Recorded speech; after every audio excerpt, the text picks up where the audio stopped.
ஒரு ஊரில் ஒருத்தர் இருந்தான். ஒரு நாள் காலையில் எழுந்திரிச்சான். ஒரு 10 ரூபாய் எடுத்து சட்டை பையில் வச்சுக்கிட்டான். கடை தெருவுக்கு புறப்பட்டான். காய்கறி வாங்குறதுக்காக அவன் போகிறான். காய்கறி சந்தைக்கு போய் சேர்ந்தான். கத்திரிக்காய் 1/4 கிலோ கொடுங்கன்னா கொடுத்தாங்க.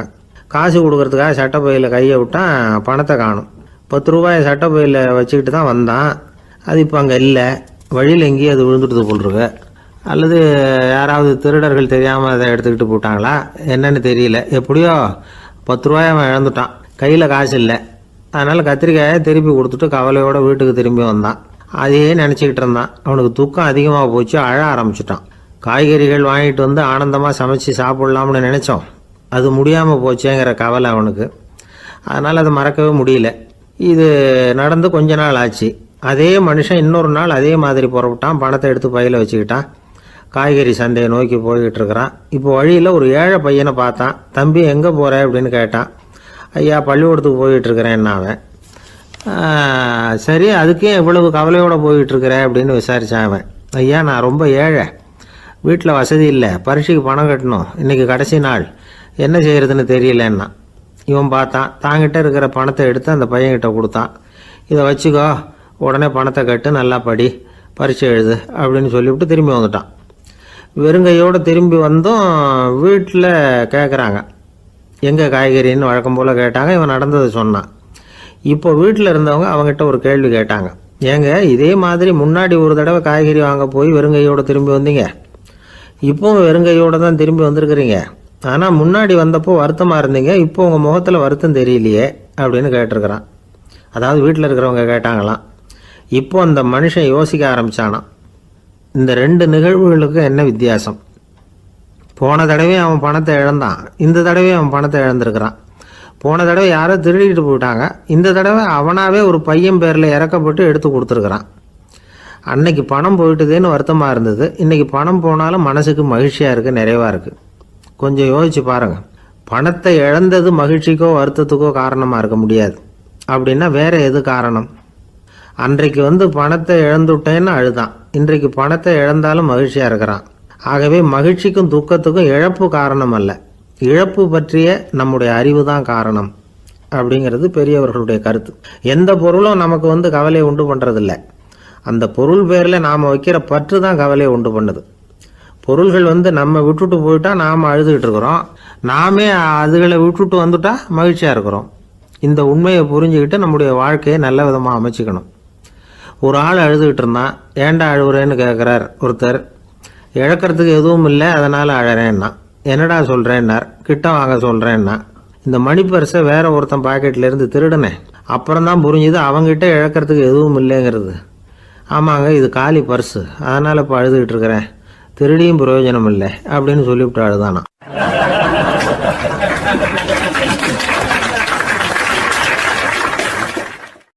ஒரே ஒரு ஊர், அந்த ஊருக்கு பேர் கொடையாளிப்பட்டி. அந்த பேருக்கு தகுந்த மாதிரி தான் அந்த ஊர் மக்களும். யார் என்ன கேட்டாலும் இல்லைன்னு சொல்லாமல் கொடுப்பாங்க. கொடையாளிகள் நிறைந்த ஊர். இனாமா மட்டும் இல்லை, கடனாகவும் பணம் கொடுப்பாங்க. யாருக்காவது அவசரமாக பணம் தேவைப்பட்டதுன்னு வச்சுக்கோங்க, அந்த ஊருக்கு போய் வாங்கிக்கலாம். பத்திரம் தேவையில்லை, சாட்சி தேவையில்லை, ஜாமீன் தேவையில்லை, எந்த உத்தரவாதமும் கேட்காம பணம் கொடுத்துருவாங்க.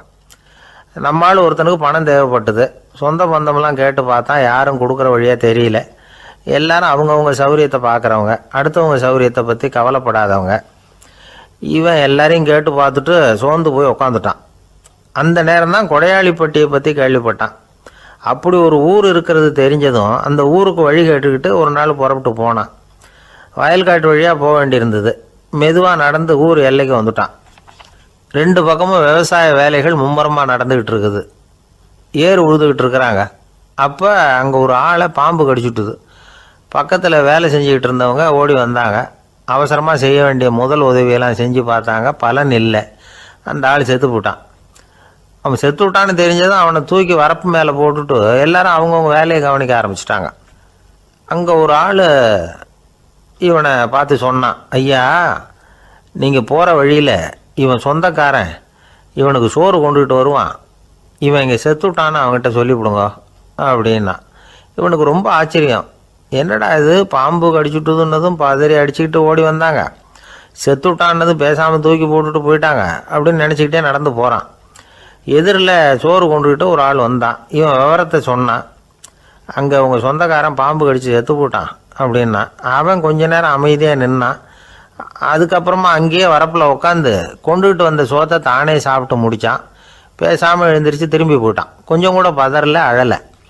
இப்படியும் ஒரு ஊரா அப்படின்னு நினச்சி ஆச்சரியப்பட்டுக்கிட்டே இவன் ஊருக்குள்ளே போனான். ஒரு பெரிய மனுஷனை பார்த்து பணம் கேட்டான். அவரும் இவனோட பேரையும் ஊரையும் மட்டும் விசாரிச்சுக்கிட்டு தேவையான பணத்தை கொடுத்துட்டார். பணத்தை வாங்கிட்ட பிறகு தன்னுடைய மனசை அரிச்சிக்கிட்டு இருந்த அந்த விஷயத்தை பற்றி கேட்டான். ஐயா, வழியில் ஒருத்தன் செத்துட்டான், அவனை அப்படியே தூக்கி வரப்பில் போட்டுட்டு எல்லாரும் வயல்வெளி வேலைகளை பார்த்துக்கிட்டு இருக்கிறாங்களே அப்படின்னா. இதுக்கு அந்த பெரியவர் சொன்னார், ஆமாம் அப்படி தான் செய்வோம், வேலை முடிஞ்சு வீட்டுக்கு திரும்புகிறப்போ அவனை தூக்கிட்டு வந்து அடக்கம் பண்ணிடுவோம் அப்படின்னார். ரொம்ப ஆச்சரியமாக இருக்கே அப்படின்னா. ஏன் உங்கள் ஊரில் யாராவது செத்துட்டா என்ன பண்ணுவீங்க அப்படின்னு கேட்டார். என்ன இப்படி கேட்குறீங்க, எங்கள் ஊரில் எல்லாம் பணத்தை தூக்க விட மாட்டாங்க, ஒப்பாரி வைப்பாங்க, கட்டி புரண்டு அழுது புலம்பி தீத்துருவாங்க அப்படின்னா. இவன் பெரியவர் பார்த்தார். அவங்ககிட்ட கொடுத்த பணத்தை லபக்குன்னு பறிச்சுக்கிட்டார். திருப்பி வாங்கிட்டார். இவன் பதறி போய் நிற்கிறான். அவர் சொன்னார், பணத்தையே விட மாட்டேன்னு கட்டுப்பிடிச்சி அழுதா நான் கொடுத்த பணத்தை மட்டும் எப்படி திருப்பி கொடுக்க போகிறேன், போயிட்டு வா அப்படின்னு விரட்டி விட்டாரான். இந்த கதையை நண்பர் ஒருத்தர் சொன்னார். கதை வேடிக்கையாக தெரிஞ்சால் கூட இதில் கருத்து உண்டு. பணம் பிணம் இது ரெண்டையுமே விடுறதுக்கு அவ்வளவு சுலபமாக மனம் வர்றதில்லை. இந்த ரெண்டு விஷயங்கள்லேயும் அறிவார்ந்த செயல்பாடு தேவை. ஒரு பேருந்து மரத்தில் மோதி விட்டுது. எல்லாரும் அடிபட்டு முனைகிட்டு கிடக்கிறாங்க. டிரைவர், கண்டக்டர் இவங்களுக்கும் அடி. அவங்களும் ஒரு பக்கம் கிடக்கிறாங்க. ஒரு மூலையில் கிடக்கிற ஒருத்தன் மெதுவாக முக்கி முனகி கண்டக்டர்னு சத்தம் போடுறான். கண்டக்டர் மெதுவாக நகர்ந்து அவங்ககிட்ட போய் என்னன்னு விசாரிக்கிறார். அவன் ரொம்ப சிரமப்பட்டு வாயை திறந்து ஒரு 15 காசு சில்லற பாக்கி அப்படின்னானான்.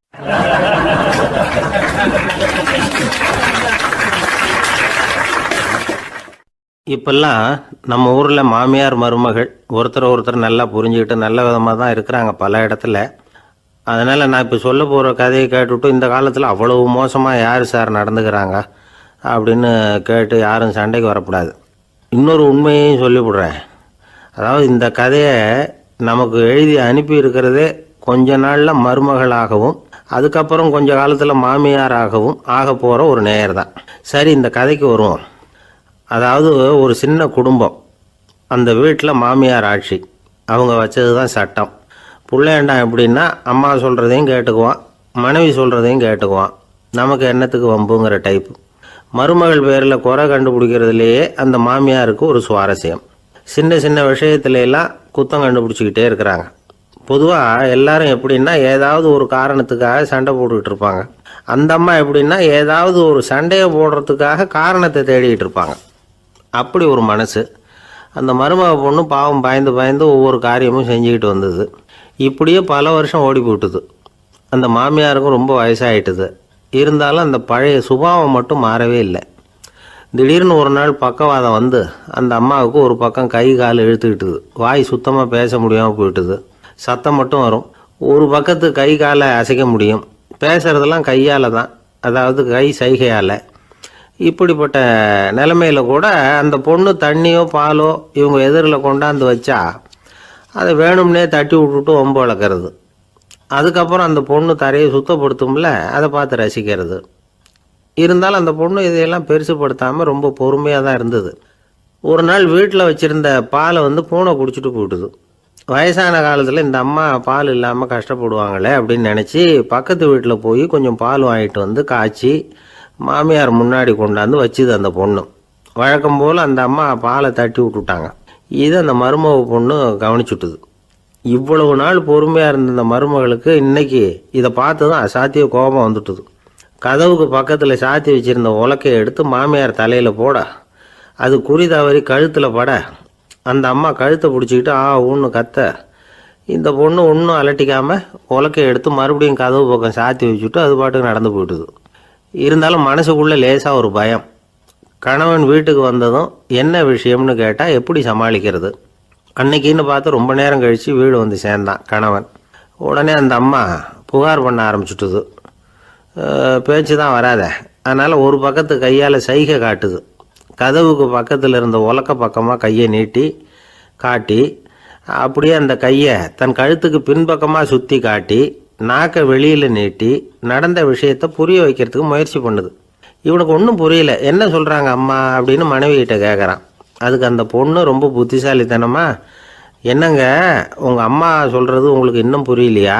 அவங்க உங்களை பார்த்து என்ன சொல்கிறாங்கன்னா, ஏண்டா உலக்க மாதிரி நிற்கிற, சாக போகிற எனக்கு சங்கிலி எதுக்கு, என் கழுத்தில் கிடக்கிற இந்த சங்கிலியை கழட்டி என் மருமக கழுத்தில் போடுறா அப்படின்னு சொல்கிறாங்க அப்படின்னு தான். ஓ அப்படியா விஷயம்னு சொல்லி அம்மா கழுத்தில் இருந்த சங்கிலியை எடுத்து மனைவி கழுத்தில் போட்டுட்டு, அம்மா உன் விருப்பப்படியே போட்டாச்சு, இனிமேலாவது நிம்மதியாக படுத்து தூங்கு அப்படின்னு சொல்லிவிட்டு உள்ளே போயிட்டான். பார்த்தீங்களா கதையை? அதனால தான் மாமியார்கள் சைகை காட்டுறதுன்னா கூட இனிமேல் ஜாக்கிரதையாக இருக்கணும்.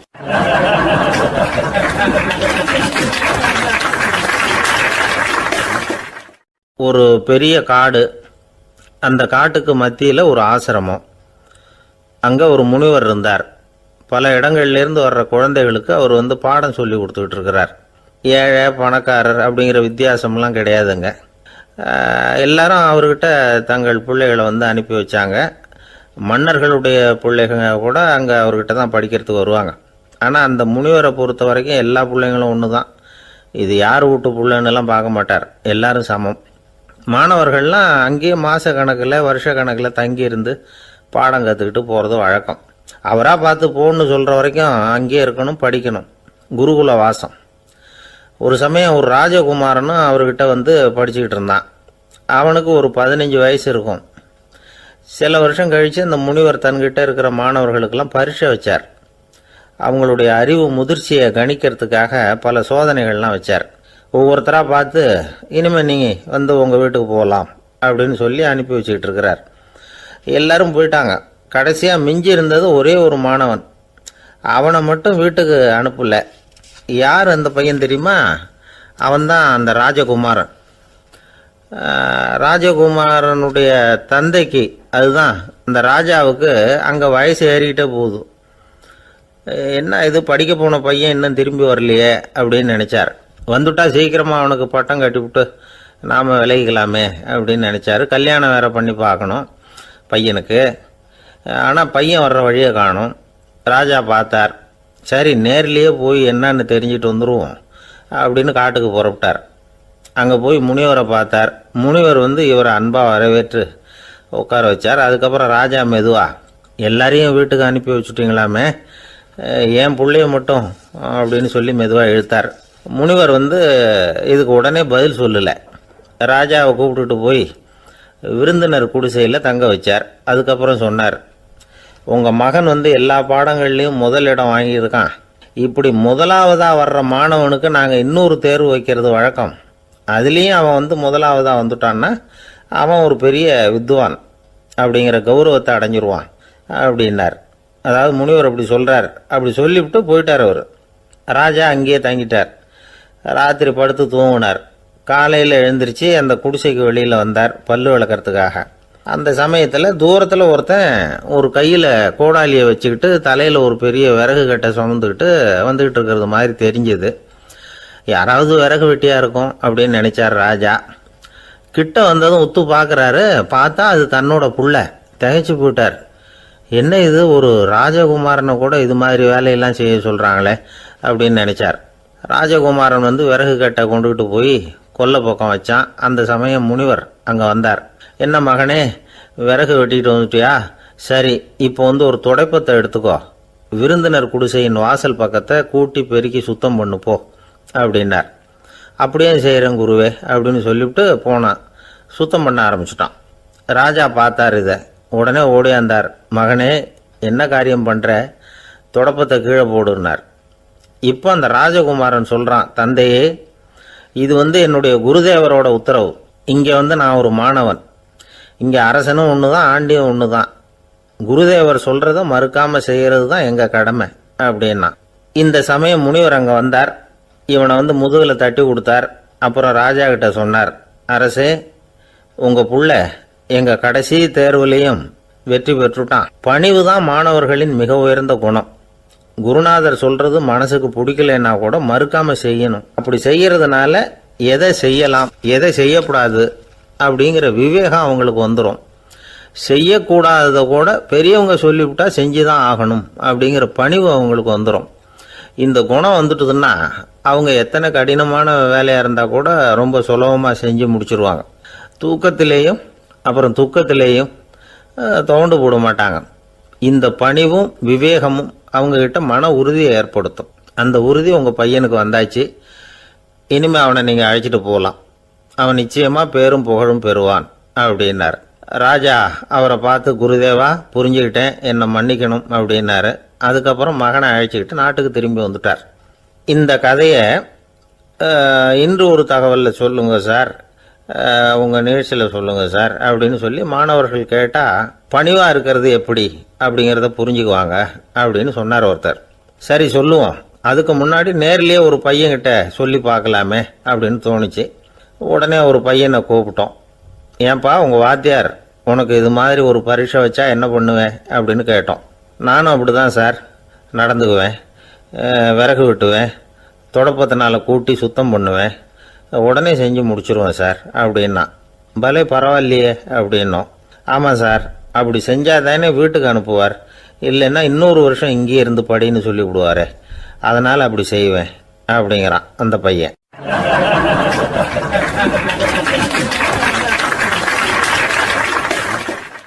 இந்த உலகத்தில் உண்மையாகவே வேதாந்தம் பேசுகிறவங்களும் உண்டு, உள்ளுக்குள்ளே வேற மாதிரி இருந்துக்கிட்டு வெளியில் வேதாந்தம் பேசுகிறவங்களும் உண்டு.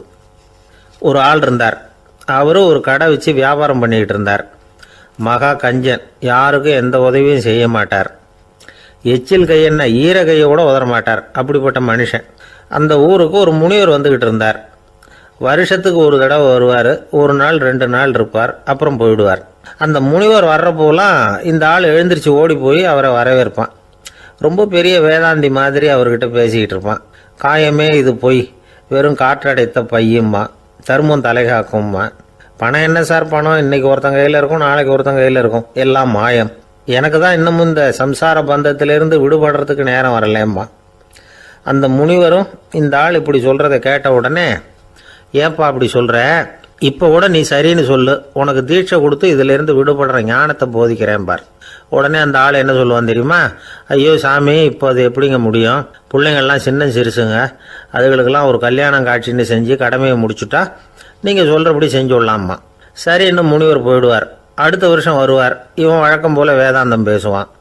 சரி தீட்சை கொடுக்குறேன் வா அம்பார். பேரம்பேத்தியை பார்க்கணும், கோர்ட்டில் கேஸ் ஒன்று இருக்குது, அது முடியணும் அப்படின்னு தயங்க ஆரம்பிச்சிருவான். எல்லாம் சொல்லுவான், ஆனால் குடிக்கிறதுக்கு தண்ணி கூட கொடுக்க மாட்டான். ரொம்ப வருஷம் கழித்து மறுபடியும் ஒரு நாள் அந்த ஊருக்கு முனிவர் வந்தார். இவன் கடைக்கும் வந்தார். அப்புறம் அங்கே கல்லாவில் நம்ம ஆள் இல்லை, அவன் புள்ள தான் உட்காந்துருக்கிறான். அப்பாவை போலவே புள்ளையும் எழுந்திரிச்சு ஓடியாந்து முனிவரை வரவேற்றான். அப்பா எங்கன்னு விசாரிச்சார் முனிவர். ஐயோ அதை ஏன் கேட்குறீங்க சாமி, உங்ககிட்ட தீட்சை வாங்கி இந்த சம்சார பந்தத்திலேருந்து விடுதலை பெறணும்னு சொல்லிக்கிட்டே இருப்பார், அது நிறைவேறாமலே போய் சேர்ந்துட்டார்.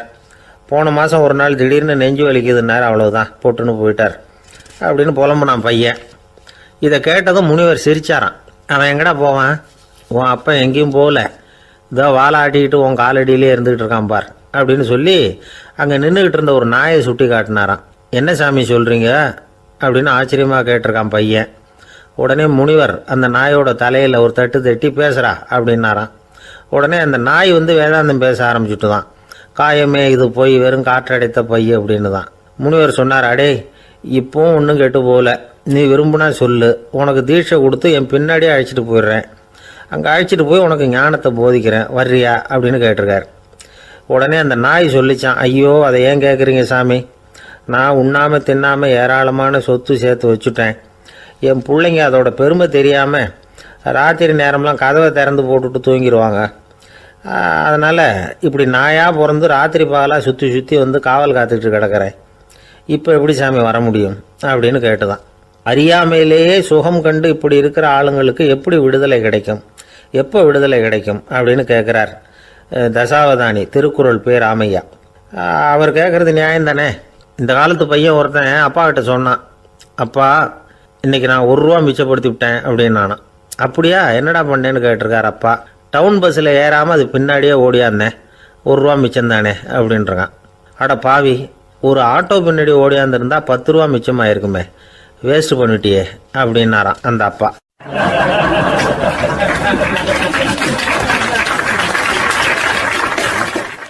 பிரிட்டிஷ் ஆட்சி நடந்துகிட்டு இருந்த காலம் 1920களின் கடைசி.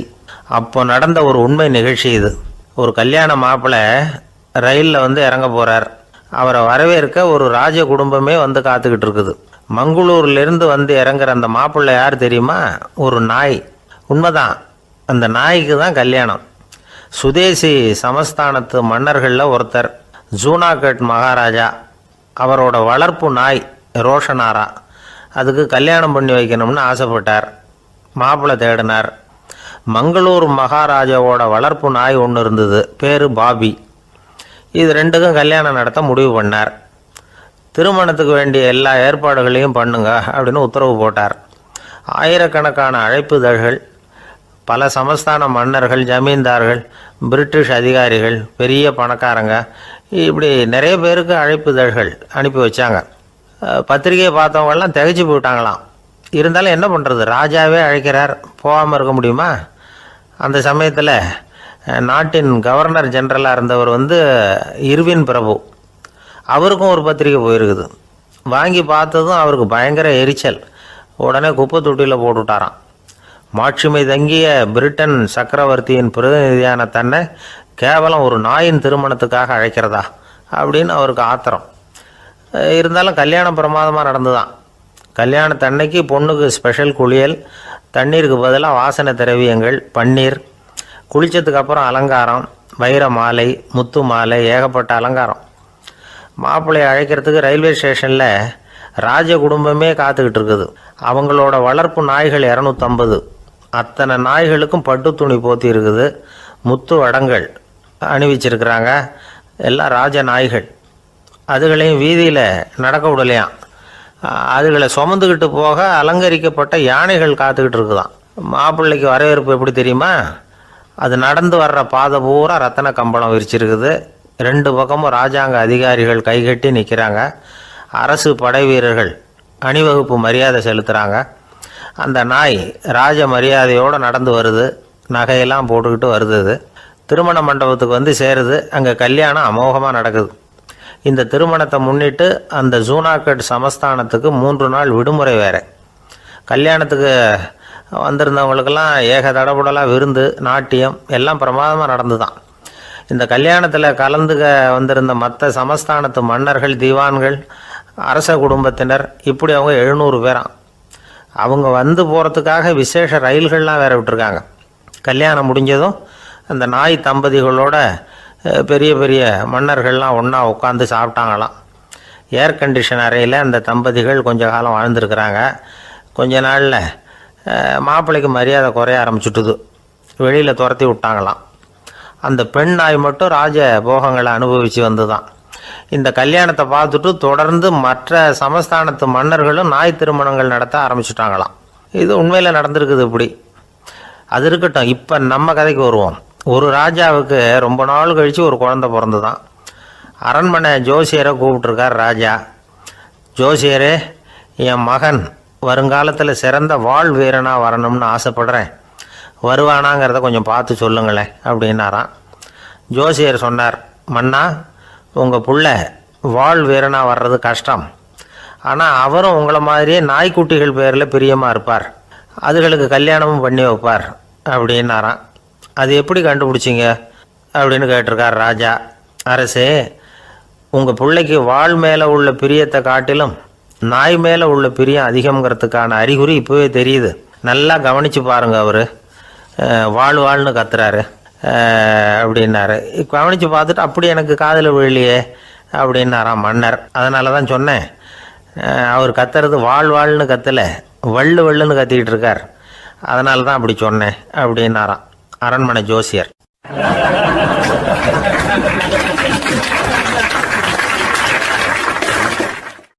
ஒரு கடற்கரை ஓரம், அங்கே ஒரு சின்ன கிராமம். அந்த கிராமத்தில் ஒரு சின்ன பள்ளிக்கூடம். கடற்கரை ஓரத்தில் உள்ள ஒரு விடுதியில் ஓய்வுக்காக ஒருத்தர் தங்கியிருக்கிறார். பள்ளிக்கூடத்தில் ஏதோ விழா நடக்கிறது மாதிரி தெரிஞ்சுது. உடனே அவர் அந்த பக்கமாக வந்தார். இங்கே என்ன நடக்குதுன்னு விசாரித்தார். பள்ளி ஆண்டு விழா நடக்குதுன்னாங்க. உடனே போனார். கண்காட்சி ஒன்று வச்சுருந்தாங்க. உள்ளே போய் பார்த்தார். பள்ளிக்கூடத்தில் படிக்கிற மாணவர்களே சொந்தமாக தயார் பண்ண பொருள்களை காட்சிக்கு வச்சுருக்கிறாங்க. அந்த ஊர் மக்கள்லாம் அதை கூட்டம் கூட்டமாக போய் பார்த்துக்கிட்டு இருக்கிறாங்க. இவரும் ஆர்வமாக அதையெல்லாம் பார்த்துக்கிட்டே போகிறார். ஒரு இடத்துல ஒரு சின்ன ரயில் செஞ்சு வச்சுருந்தாங்க, மாணவர்களே தயார் பண்ணது. மின்சாரத்தால் அது ஓடுறது மாதிரி பண்ணி வச்சுருந்தாங்க. அதில் ஒரு சின்ன பொத்தான் இருக்கும், அது அமுக்குனா ரயில் ஓடும், சுற்றி சுற்றி வரும். மாணவர்கள் எதிரில் நின்று அதுக்கு விளக்கம் கொடுத்துக்கிட்டு இருக்கிறாங்க. இவர் அதை கவனித்தார், ரயில் ஓடுறத பார்த்தார். அங்கே நின்றுக்கிட்டு இருந்த மாணவர்கள்கிட்ட விளையாட்டாக கேட்டார், ஏப்பா இந்த ரயில் எதனால் ஓடுது அப்படின்னு கேட்டார். இவர் சக்தியினால் ஓடுது அப்படின்னாங்க மாணவர்கள். அது என்ன சக்தின்னு கேட்டார். அதுக்கு பேர் மின்சாரம் அப்படின்னாங்க. சரி, நீங்கள் மின்சாரத்தை பார்த்துருக்குறீங்களா அப்படின்னார். நாங்கள் பார்த்தது இல்லைங்க, ஆனால் இதை செய்யறதுக்கு எங்களுக்கு உதவி பண்ண ஆசிரியர் ஒரு பட்டதாரி, ஒரு கால் அவர் பார்த்துருக்கலாம் அப்படின்னாங்க. அவர் எங்கே இருக்காருன்னு கேட்டார். இதோ அழைச்சிட்டு வர்றோம்னு ஓடினாங்க. அவரை அழைச்சிட்டு வந்தாங்க. அவர்கிட்ட ஒரு பெரியவர் கேட்டார், மின்சாரத்தை நீங்கள் பார்த்துருக்குறீங்களா அப்படின்னு. மின்சாரத்தை பார்க்குறதாவது நான் பார்த்ததே இல்லை. நான் பார்த்தது அது செயல்படுற விதத்தை தான். அது விளக்கை எரிய வைக்குது, ரயிலை ஓட வைக்குது, இது மாதிரி எத்தனையோ எந்திரங்களை செயல்பட வைக்குது. ஆனால் உண்மையிலேயே அது என்னன்னு எனக்கு தெரியாது. ஒருவேளை இந்த பள்ளிக்கூடத்து தலைமை ஆசிரியருக்கு தெரிஞ்சிருக்கலாம், ஏன்னா அவர் ஒரு மேல்நிலை பட்டதாரி அப்படின்னாராம். அவர் சரின்னு போய் தலைமை ஆசிரியரை கூப்பிட்டுக்கிட்டு வந்தாங்க. அவர்கிட்டையும் இதே கேள்வி கேட்டாராம். அவர், மன்னிக்கணும், இந்த கேள்வியை இதுவரைக்கும் யாரும் என்கிட்ட கேட்டதில்லை. சக்தியை யாரும் பார்க்க முடியாது, ஆனால் அது செயல்படும் விதத்தை தான் பார்க்க முடியும் அப்படின்னாராம் அவர். இப்போ இதுவரைக்கும் கேட்டுக்கிட்டு இருந்த பெரியவர் சிரித்தார். சிரிச்சுட்டு சொன்னாராம், சரி, அதுக்காக ஒன்றும் கவலைப்படாதீங்க, என்னுடைய பெயர் தாமஸ் ஆல்வா எடிசன் அப்படின்னாராம். இதை கேட்டதும் அங்கே இருந்தவங்களுக்கெல்லாம் அதிர்ச்சி, ஆச்சரியம். என்னது, நீங்கள் தானா எடிசன்? நீங்கள் எவ்வளவு மின்சார கருவிகளை உண்டாக்கி இருக்கிறீங்க, நீங்களா இந்த கேள்வியை கேட்டது அப்படின்னாங்களாம். ஆமாம், நான் தான் கேட்குறேன், ஏன்னா நானே மின்சாரத்தை பார்த்தது கிடையாது அப்படின்னாராம் அவர். அன்புங்கிறது இப்படிப்பட்டது தாங்கிறார் ஓஷோ. அன்புங்கிறது நம்ம உடற்கூறு அமைப்பில் இல்லை, அது நம்ம உடம்புல உள்ள சுத்த சக்தியின் வெளிப்பாடு. அதை உணரத்தான் முடியுமே தவிர பார்க்க முடியாது. அன்பே உன்னை நான் என் இருதயத்தில் வச்சிருக்கிறேன் அப்படின்னுலாம் சொல்லுவான். இதெல்லாம் சும்மா. இது டாக்டர்கள் சொல்கிற இருதயம் கிடையாது. அது ரத்தத்தை தள்ளுகிற ஒரு கருவி, அவ்வளவுதான். ஞானிகள் சொல்லுகிற இதயம் வேற, அது கண்ணுக்கு புலப்படாத ஒரு சக்தி. என்னுடைய இதயம் ரொம்ப விசாலமானது சார் அப்படின்னார் ஒருத்தர். அப்படிங்களான்னு ரொம்ப மரியாதையா, ஆமாங்க, டாக்டர் அப்படி தான் சொல்கிறார், கொஞ்சம் வீங்கி போய் பெருசாக இருக்குதான் அப்படின்னார்.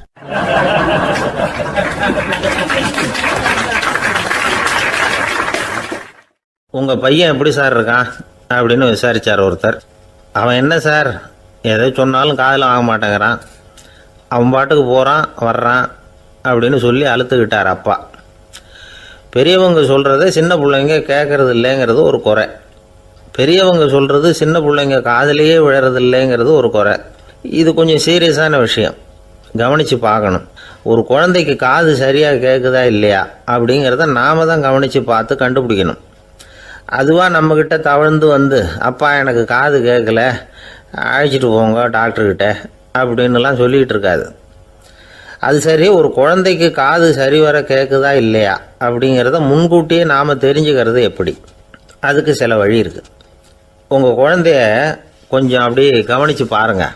அடிக்கடி ஜலதோஷம், காதில் அரிப்பு ஏற்படுதா, மூக்கு விரிவாகவும், அப்புறம் டான்சில், அடினாய்டு, சத அழற்சி, இது மாதிரி ஏதாவது இருக்கா, வாயிலிருந்து எச்சில் ஒழுகுதா, குழந்தை வாயினால் சுவாசிக்குதா, பற்கள் முன்னாடி தள்ளி வளருதா, இதெல்லாம் அதுக்கு அறிகுறி. அப்புறம் இந்த VBDF TH இப்படி இந்த ஒலிகள் சேர்ந்த வார்த்தைகளை குழந்தை சரியாக புரிஞ்சுக்காது. இப்போ உதாரணத்துக்கு பட்டுன்னு சொல்லு குழந்தை அப்படின்னீங்கன்னா அது கட்டுன்னு சொல்லும். அதாவது பட்டு சவுண்டை அதால் புரிஞ்சிக்க முடியல. அப்புறம் உங்கள் குழந்தை உங்களை உறக்க பேச சொல்கிறானா, அடிக்கடி கேள்வி கேட்குறானா, சாப்பிட்றப்போ கவனம் இல்லாமல் இருக்கானா, படிப்பில் போதுமான முன்னேற்றம் இல்லையா, வகுப்பில் சரியாக கவனிக்கிறது இல்லையா, இப்படியெல்லாம் இருந்தால் ஆரம்பத்திலேயே டாக்டர்கிட்ட அழைச்சிட்டு போய் சிகிச்சையை ஆரம்பிச்சுடலாம், குணப்படுத்தி விடலாம். குழந்தைக்கு காது சரியாக கேட்கலன்னா நீங்கள் செய்ய வேண்டியது என்ன தெரியுமா? அவனுக்கு காது கேட்கலேங்கிறதுக்காக அவன் முன்னாடி சத்தம் போட்டு பேசக்கூடாது. மெதுவாக சீராக பேசணும், அவனை பார்த்து பேசணும். உங்கள் உதட்டு அசைவுகள் அவனுக்கு உதவும், அதை பார்த்தே புரிஞ்சுக்குவான். நீங்கள் வாயில் வெத்தலை பாக்கு போட்டுக்கிட்டோ புகை பிடிச்சிக்கிட்டோ பேசக்கூடாது. அப்படி பேசினா அவனால் அந்த உச்சரிப்பை சரியாக புரிஞ்சிக்க முடியாது. ஒரு வார்த்தையை சொல்கிறீங்க, அவனுக்கு புரியல அப்படின்னா அதே வார்த்தையை மறுபடியும் சொல்லணும். அவனுக்கு நீங்கள் முதல்ல சொன்ன வார்த்தை புரியலேன்னு நினச்சிக்கிட்டு மறுபடியும் திருப்பி சொல்கிறப்போ அதே அர்த்தம் வரக்கூடிய வேறு வார்த்தையை சொல்லக்கூடாது. இப்படிலாம் நடந்துக்கிட்டால் அவனுக்கு மன திடத்தை ஏற்படுத்த முடியும். இல்லைன்னா அவனுக்கு தாழ்வு மனப்பான்மை வந்துடும். குழந்தைக்கு காது கோளாறுன்னா ஆரம்பத்திலேயே டாக்டர்கிட்ட அழைச்சிட்டு போனால் போதும், குணப்படுத்தி விடலாம். அப்புறம் பார்த்துக்கலாமே அப்படின்னு அலட்சியமாக இருந்துட்டால் தான் கஷ்டம். சில பேர் கோபத்தில் சின்ன பிள்ளைங்க காதை பிடிச்சி திருகிறது உண்டு. இது ரொம்ப தப்பு. காது கையோடு வந்துட்டால் என்ன பண்ணுறது? ஒரு வேடிக்கை கதை, அது கதை தான், நிஜமாக நடந்ததில்லை. அது மாதிரி நடக்காது. ஒரு வேடிக்கைக்காக சொல்லப்படுற கதை. அதாவது ஒரு வீட்டில் அப்பா அம்மாவை பார்த்து சொல்லிகிட்டு இருக்கார், இதை பாரு, நாளைக்கு காலையில் என்னை சீக்கிரம் எழுப்பி விட்ரு, நான் செங்கல்பட்டு வரைக்கும் போயிட்டு வர வேண்டியிருக்கு அப்படின்னாராம். இதை அவங்க பையன் காதில் வாங்கிட்டு இருக்கான்.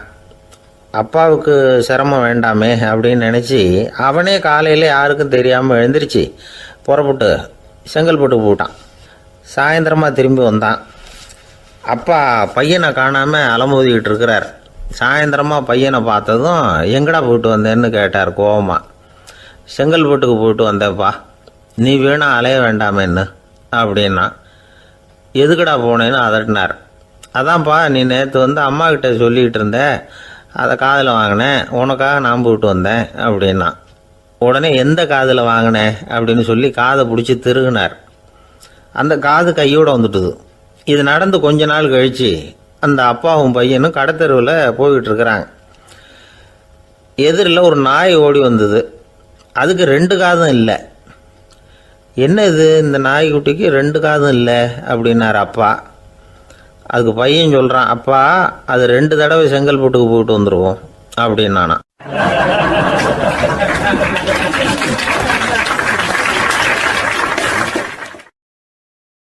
ஒரே ஒரு ஊரில் ஒரு அம்மா இருந்தாங்க. அந்த அம்மாவுக்கு ஒரே ஒரு பிள்ளையாண்டான். அவனுக்கு ரொம்ப அக்கறையோடு கல்யாணம் பண்ணி வச்சாங்க. கல்யாணம் முடிஞ்சதும் மருமக பொண்ணு வீட்டுக்கு சேர்ந்தது. அப்பாடா, என் கடமை முடிஞ்சது, இனிமேல் அக்கடான்னு எங்கேயாவது ஒரு மூலையில் படுத்து கிடக்கலாம் அப்படின்னு நினச்சாங்க அந்த அம்மா. ஆனால் நினைக்கிறபடி எங்கே நடக்குது? அதுக்கப்புறம் தான் பிரச்சனையே ஆரம்பமாச்சு. மருமகள் குணம் சரியில்லை, ஒரு மாதிரி. அந்த பொண்ணு வீட்டுக்கு வந்ததுமே முதல் வேலையாக மாமியாரை பார்த்து, அதுதான் நான் வந்துட்டேன்ல, இனிமேல் உங்களுக்கு என்ன வேலைங்க, புறப்பட வேண்டியது தானே, காசி ராமேஸ்வரம்னு எங்கேயாவது போங்கோ அப்படின்னுட்டு தான்.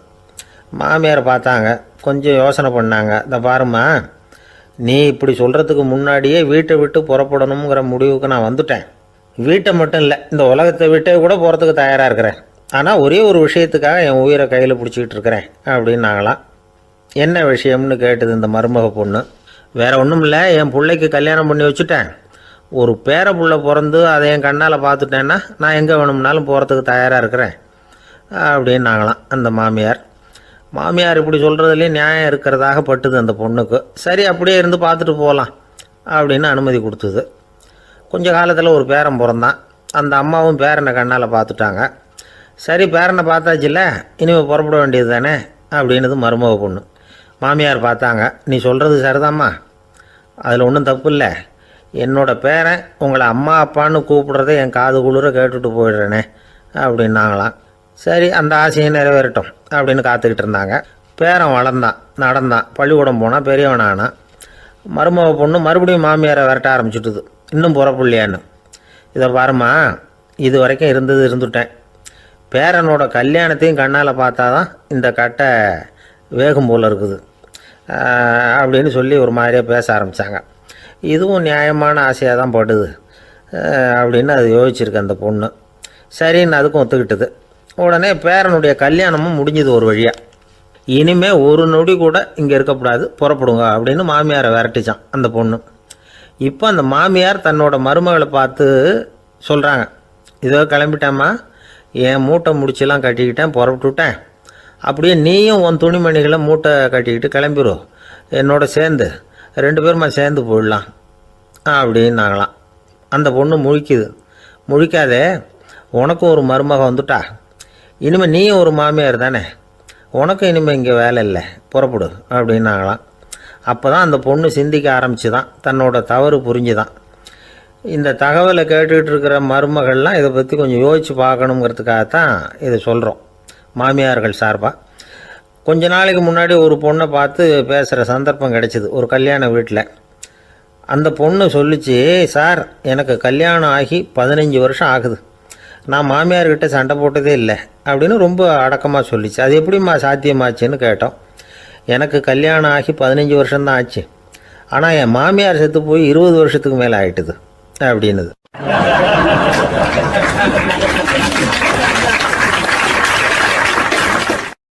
ஒரு அப்பாவுக்கு 2 பிள்ளைங்க. மூத்தவன் ரொம்ப அடக்கம், அப்பா எது சொன்னாலும் கேட்பான், பெரியவங்களுக்கு கீழ்ப்படிஞ்சு நடப்பான். இளையவன் அப்படி இல்லை, தான் நினச்சதை தான் சொல்லுவான், செய்வான். அடுத்தவங்க சொல்கிறத கேட்க மாட்டான், அடங்கி நடக்க மாட்டான். இந்த 2 பேரில் யாரை உங்களுக்கு பிடிக்கும்? பெரியவனை தான் பிடிக்கும், ஏன்னா அவன் தான் சொல்கிற பேச்சை கேட்குறவன் அப்படின்னு சொல்லுவீங்க. ஆனால் ஒரு ஞானி என்ன சொல்கிறாரு தெரியுமா? ஒரு குழந்தை அதன் அறிவுக்காக மதிக்கப்பட வேண்டுமே தவிர அதனுடைய கீழ்ப்படியும் தன்மைக்காக அல்ல அப்படிங்கிறார். நம்ம குழந்தைகளை சுயமாக சிந்திக்கிறதுக்கு நாம் விடுறதில்லை, மற்றவங்கள பார்த்து காப்பி அடிக்கிறதுக்கு தான் நாம் அவங்களுக்கு கற்றுக் கொடுக்குறோம். புகழ்பெற்ற மனிதர்கள் சிலருடைய பேரை சொல்லி நீயும் அவர் மாதிரி ஆகணும், இவர் மாதிரி ஆகணும் அப்படின்னு சொல்லிகிட்டே இருக்கிறோம். குழந்தைகள் தங்களுடைய தனித்தன்மையை வளர்த்துக்கிறதுக்கு நாம் தடையாக இருக்கிறோம். ஒரு குழந்தைகிட்ட அனாவசியமாக நம்பிக்கையை வளர்த்துடக்கூடாது, எந்த கோட்பாட்டையும் திணிக்கக்கூடாது. நாம் ஏற்கனவே அர்த்தமில்லாத கருத்துக்களையும் கொள்கைகளையும் மனசில் போட்டு நிரப்பி வச்சுருக்கிறோம். இந்த உலகத்துக்கு புதுசாக சேர்ந்திருக்கிற ஒரு குழந்தையின் தூய்மையான மனசில் நம்ம கருத்துக்களை அறிமுகம் செய்ய அல்லது திணிக்கிறதுக்கு நமக்கு எந்த அதிகாரமும் கிடையாது. ஒரு குழந்தைய நீ இந்த மதத்தை சேர்ந்தவன் அப்படின்னு பிறந்ததுமே ஒரு முத்திரை குத்தி விடுறோம். இது அதோட சுதந்திரத்தை ஆரம்பத்திலேயே கிள்ளி எறிகிறது மாதிரி தான். நீங்கள் ஒரு மதத்தின் வழிமுறைகளை கடைப்பிடிச்சிக்கிட்டு வர்றீங்க, அந்த வழியில் போய்கிட்டு இருக்கிறீங்க, சரி, அதனால் போகிறீங்க. அதுக்காக உங்கள் குழந்தையையும் அதே வழியில் தான் வரணும் அப்படின்னு கட்டாயப்படுத்துறதுக்கு உங்களுக்கு என்ன உரிமை இருக்குது? அந்த குழந்தை சுயமாக சிந்தித்து ஒரு முடிவுக்கு வரட்டுமே, அதுக்கு நீங்கள் ஏன் தடையாக இருக்கிறீங்க? நமக்கு உண்மையிலேயே நம்ம குழந்தை மேலே அன்பு இருந்தால் இது மாதிரி திணிப்பு வேலைகளை செய்யக்கூடாது. திணிப்பு வேலைகளிலிருந்து குழந்தைகளை காப்பாற்றினா போதும், அதுதான் ரொம்ப முக்கியம். அடுத்த தலைமுறை அற்புதமான தலைமுறையாக உருவாகும். நாம் தான் சாதி மத சங்கடங்களில் மாட்டிக்கிட்டு தவிக்கிறோம். அவங்களாவது சாதி மத வேறுபாடு இல்லாத சமுதாயத்தை பார்க்கட்டுமே, அந்த சௌகரியங்களை அனுபவிக்கட்டுமே. அதுக்கு நாம் என்ன செய்யணும்னா ஒன்றும் செய்யாமல் இருந்தால் போதும். ஒரு குழந்தைகிட்ட நம்ம கருத்தை திணிக்கும் பொழுது என்ன ஆகுது தெரியுமா? அது அவனை அவங்கிட்ட இருந்தே அப்புறப்படுத்தி விடுது, அவனுடைய தனித்தன்மையை அழிச்சுடுது, அவனை ஒரு எல்லைக்குள்ளே திணிச்சுடுது. இதெல்லாம் அன்புங்கிற பேரால் பெற்றோர்கள் செய்கிற தப்பு. இதெல்லாம் கேட்டுக்கிட்டு இந்த காலத்தில் அப்பா ஒருத்தர் சொன்னார், நான் கருத்துக்களை எல்லாம் என் பையன்கிட்ட திணிக்கிறது இல்லைங்க, ஆனால் அதிகமாக சாப்பிட சொல்லி கட்டாயப்படுத்துவேன் அப்படின்னார். உங்கள் வீட்டு சமையல் அவ்வளோ நல்லா இருக்குமான்னு கேட்டாங்க. நல்லா இருந்தால் நான் ஏன் அவனை சாப்பிட சொல்லி கட்டாயப்படுத்த போகிறேன் அப்படின்னார்.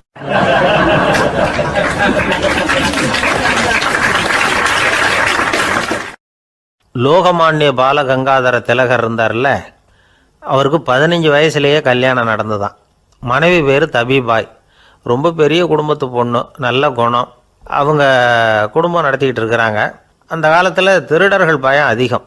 இந்த காலத்தில் மட்டும் என்னன்னு கேட்குறீங்களா? நீங்கள் கேட்குறது நியாயம்தான். இருந்தாலும் இந்த காலத்து திருடனுக்கும் அந்த காலத்து திருடனுக்கும் ஒரு முக்கியமான வித்தியாசம் உண்டு. அதாவது அந்த காலத்து திருடன்லாம் நியாயம் அநியாயம் பார்க்குறது உண்டு, இந்த காலத்தில் அப்படி பார்க்குறது இல்லை. அந்த காலத்தில் திருட வர்றவங்கள்ட்ட கூட ஒரு தார்மீக உணர்வு உண்டாம். அதாவது அப்போ உள்ள கொள்ளைக்காரங்க எதை களவாடினாலும் சரி, அரிசியை மட்டும் களவாடுறது இல்லையா, அப்படி ஒரு கொள்கை. அதனால் பாருங்கள், அந்த காலத்து பெண்கள் வந்து நகை நட்டுகளை பத்திரமா வைக்கணும்னா பெட்டியில் வைக்கிறதில்ல, அரிசி பானையில் போட்டு வச்சு விடுறது. இப்போல்லாம் பேங்க்கில் வந்து சேஃப்டி லாக்கர்னு இருக்குல்ல, அது மாதிரி அந்த காலத்தில் வந்து சேஃப்டி லாக்கருங்கிறது அரிசி பானை. இந்த வளையல், மூக்குத்தி, தோடு இப்படி எதுவாக இருந்தாலும் அதில் போட்டு பத்திரமா வச்சுருவாங்க. திருடன் வந்து அரிசி பானை பக்கம் போகிறதில்ல. ஏன்னா சாப்பிட்ற விஷயத்தில் கை வைக்கக்கூடாது, அது பாவம் அப்படின்னு அவன் நினைக்கிறான். திலகரோட மனைவி தபீபாயும் அதே மாதிரி தன்னுடைய ஆபரணங்களை ஒரு அரிசி பானைக்குள்ளே போட்டு மூடி வச்சுருந்தாங்களாம். இப்படி இருந்தப்போ ஒரு நாள் ஒரு பிச்சைக்கார பொண்ணு வீடு வீடாக பிச்சை கேட்டுக்கிட்டே வந்திருக்குது. திலகர் வீட்டுக்கும் வந்து தர்மம் போடுங்க தாயே அப்படின்னு தான் அந்த பொண்ணு. அந்த அம்மா தபீபாய் காதில் இது விழுந்திருக்கு. உடனே கை நிறைய அரிசி அள்ளிக்கிட்டு வந்து போட்டிருக்கு.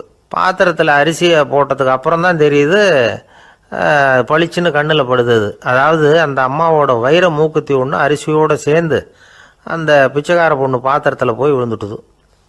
இந்த அம்மாவுக்கு மனசுக்குள்ளே குழப்பம், என்ன இப்படி ஆகிட்டுதே, மூக்குத்தி போயிட்டுதே, பிச்சை பாத்திரத்திலேருந்து அதை எப்படி எடுக்கிறது அப்படின்னு தயக்கம். வாயை திறந்து அதை கேட்கறதுக்கும் கூச்சம்.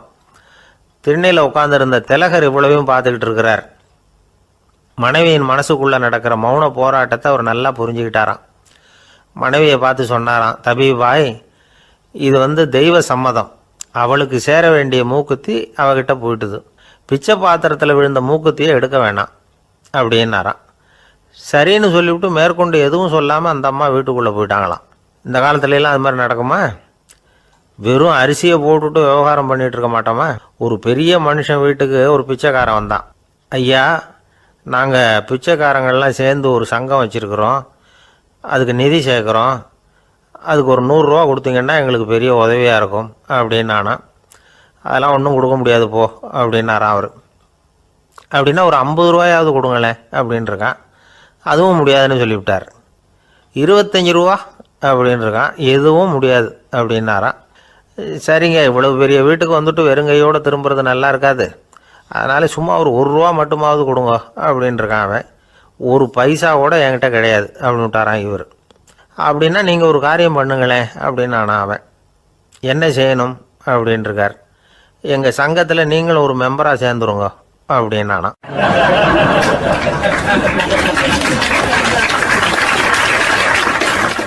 ஒரு ஊரில் ஒரு மன்னன் இருந்தான், கொடுங்கோல் மன்னன்.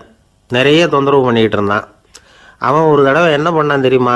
ஒரு தப்பும் பண்ணாத ஒரு இளைஞனை பிடிச்சி ஜெயிலில் அடைச்சுட்டான். அந்த பையனோட சொந்தக்காரங்கள்லாம் ராஜா கிட்ட போனாங்க. அவன் ஒரு தவறும் பண்ணலை, அவனை விடுதலை பண்ணுங்க அப்படின்னு கெஞ்சி கேட்டுக்கிட்டாங்க. மன்னன் வந்து யோசனை பண்ணான். அந்த இளைஞனை கூப்பிட்டுக்கிட்டு வர சொன்னான். அவனை கொண்டாந்து ராஜா முன்னாடி நிறுத்தினாங்க. இதை பாருப்பா, உன்னை நான் விடுதலை பண்ணுவேன், ஆனால் ஒரு கண்டிஷன், அந்த நிபந்தனையை நீ நிறைவேற்றினா உனக்கு விடுதலை அப்படின்னா மன்னன். சரின்னு ஒத்துக்கிட்டான் பையன். மன்னன் வந்து கண்டிஷன் என்னங்கிறத சொன்னான். உங்ககிட்ட ஒரு செம்மறி ஆட்டை கொடுக்க போகிறேன், 1 மாதத்துக்கு அதுக்கு தேவையான தீனியையும் கொடுக்க போகிறேன். 1 மாதம் கழித்து அந்த ஆட்டை வந்து எடை போட்டு பார்ப்பேன். அந்த ஆட்டின் எடை கொஞ்சம் கூட கூடி இருக்கக்கூடாது. எடை கூடி இருந்தால் உனக்கு விடுதலை கிடையாது. என்ன சொல்கிற அப்படின்னா. பையனுக்கு ஒன்றும் புரியல, பயமாக போயிட்டுது. குழம்பிக்கிட்டே நின்றுக்கிட்டு இருக்கிறான். சரி, ஒரு நாள் டைம் தரேன், நல்லா யோசனை பண்ணி பார்த்துட்டு நாளைக்கு உன் முடிவை சொல்லு அப்படின்னா மன்னன்.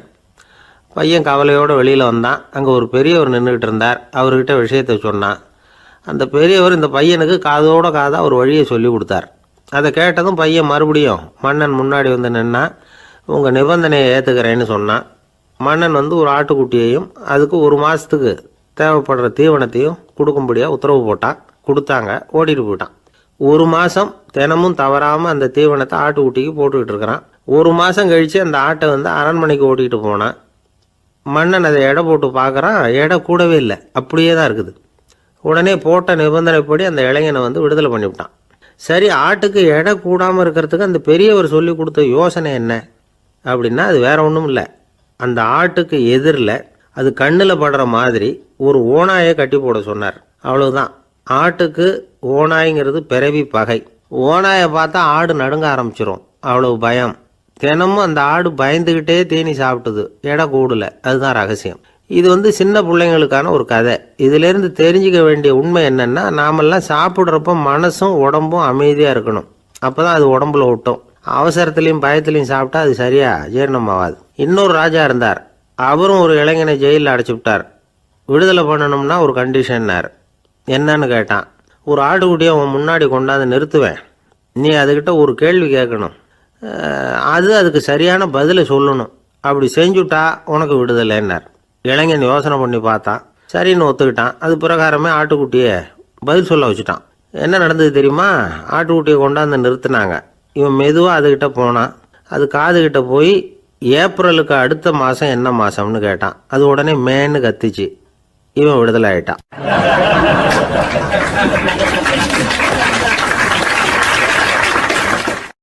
காஞ்சிபுரத்தில் பல்லவ ராஜா ஒரு கோவில் கட்டினார், கைலாசநாதர் கோவில். அதுக்கு கும்பாபிஷேகம் பண்ணுறதுக்கு ஒரு நாள் குறிப்பிட்டு அதுக்கு வேண்டிய ஏற்பாடுகள்லாம் பண்ணினார்.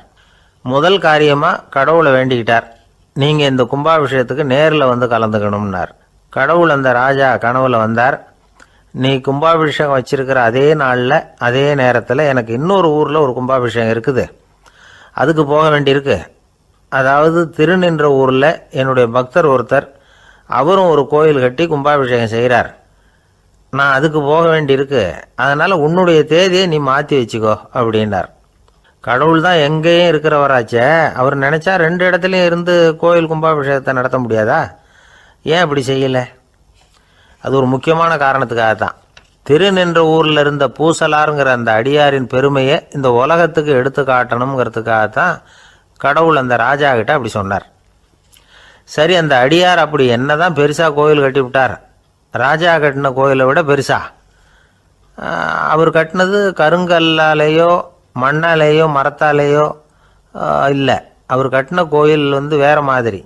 அது மனசால் கட்டின கோயில், மனசுக்குள்ளே இருக்கிற கோவில், மனக்கோவில். அந்த அடியார் தன்னோட மனசுக்குள்ளே மாதக்கணக்காக ஒவ்வொரு கல்லாக சேர்த்து கட்டின கோவில். இந்த விஷயம் ராஜாவுக்கு தெரியாது. அவர் என்ன நினச்சிட்டாரு, அது நாம் கட்டின கற்கோயிலை விட ரொம்ப பெருசாக இருக்கும் போல இருக்கு அப்படின்னு நினச்சிட்டார். சரி, அப்பேற்பட்ட அந்த கோயிலை தரிசனம் பண்ணிவிட்டு வருவோம் அப்படின்னு நினச்சி ராஜா திருநின்ற ஊருக்கு போகிறார். அங்கே போய் பார்த்தா கோயிலையும் காணும், ஒன்றையும் காணும். கடைசியில் பூசலார் கட்டின மனக்கோவில் தான் அதுங்கிறத அவர் புரிஞ்சுக்கிறார். உடனே அந்த அடியாரின் காலில் விழுந்து வணங்குறார். அவரோ, இது மனசால முயன்ற கோவில், இதுக்கு இத்தனை பெருமையா அப்படின்னு ஆச்சரியப்படுறார். இதில் ஆச்சரியப்படுறதுக்கு ஒன்றும் இல்லை. ஆண்டவன் விரும்புறது அகபக்தியையே தவிர புற தோற்றங்களே அல்ல. இதை நாம் புரிஞ்சுக்கிட்டோம்னா நமக்குள்ள எந்த வேறுபாடுகளும் வர்றதுக்கு வழியே இல்லை. இன்னொரு ராஜா இருந்தார். அவர் ஆண்டவனுக்கு படைக்கிறதுக்காக ஒரு தார் நல்ல செவ்வாழைப்பழமாக எடுத்துக்கிட்டு போகணும்னு நினச்சார். அதனால் நாளே அதை வாங்கிட்டு வர சொன்னார் வேலைக்காரங்கிட்ட. வேலைக்காரன் போனால் கடத்தெருவில் ஒரு தார் பழம் வாங்கினா. வர்ற வழியில் அவன் குடிசை. அப்படியே எட்டி பார்த்துட்டு போவோமேன்னு நினச்சான். போனான். அங்கே இவனோட குழந்தை பாவம் பசியால் கத்திக்கிட்டு இருக்கு. இவன் பார்த்தான், இவ்வளவு பெரிய தாரில் ஒரு 2 பழம் எடுத்தா தெரியவா போகுது அப்படின்னு நினச்சி ஒரு 2 பழத்தை பிச்சு அந்த குழந்தைகிட்ட கொடுத்தான். அதை வாங்கி வயிறார சாப்பிட்டுது. பசி அடங்குச்சு, விளையாட போயிட்டுது. இவன் அதுக்கப்புறம் வாழைப்பழத்தை எடுத்துக்கிட்டு அரண்மனைக்கு வந்தான். 2 பழம் பிச்சிருக்கிறது ராஜாவுக்கு தெரிஞ்சு போச்சு. இவன் உண்மையை சொல்லிவிட்டான். உடனே ராஜா, கடவுளுக்கு படைக்க வேண்டிய பொருளை குழந்தை எச்சில் பண்ண விட்டுருக்கியே அப்படின்னு சொல்லி அவனை கட்டி வச்சு சாட்டையால் அடித்தார். பாவம். மறுநாள் பழத்தை கோயிலுக்கு எடுத்துகிட்டு போனார். கடவுள் முன்னாடி வச்சார். கடவுள் கண்ணை திறந்து பார்த்தார். பழம்லாம் அழுகி இருக்குது. என்ன இது அழுகி போன பழம் அப்படின்னார். ராஜா முழிச்சார்.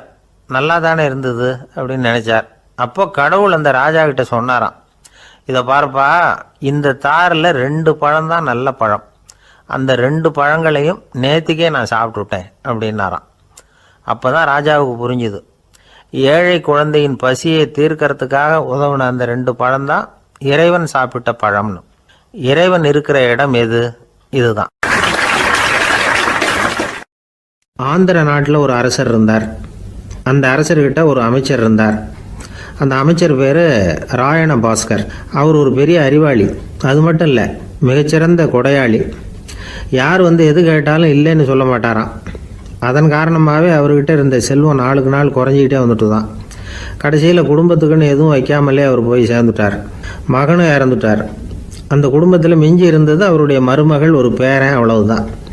இருந்த ஒரே சொத்து பழுதடைஞ்ச ஒரு வீடு. அந்த அம்மா மற்ற வீடுகளில் வேலை செஞ்சு தன்னுடைய பிள்ளைய படிக்க வச்சுக்கிட்டு வராங்க. அந்த புள்ள ஒரு பெரிய வள்ளலுடைய பேரங்கிறது அந்த பள்ளி வாத்தியார்களுக்கும் தெரியும்.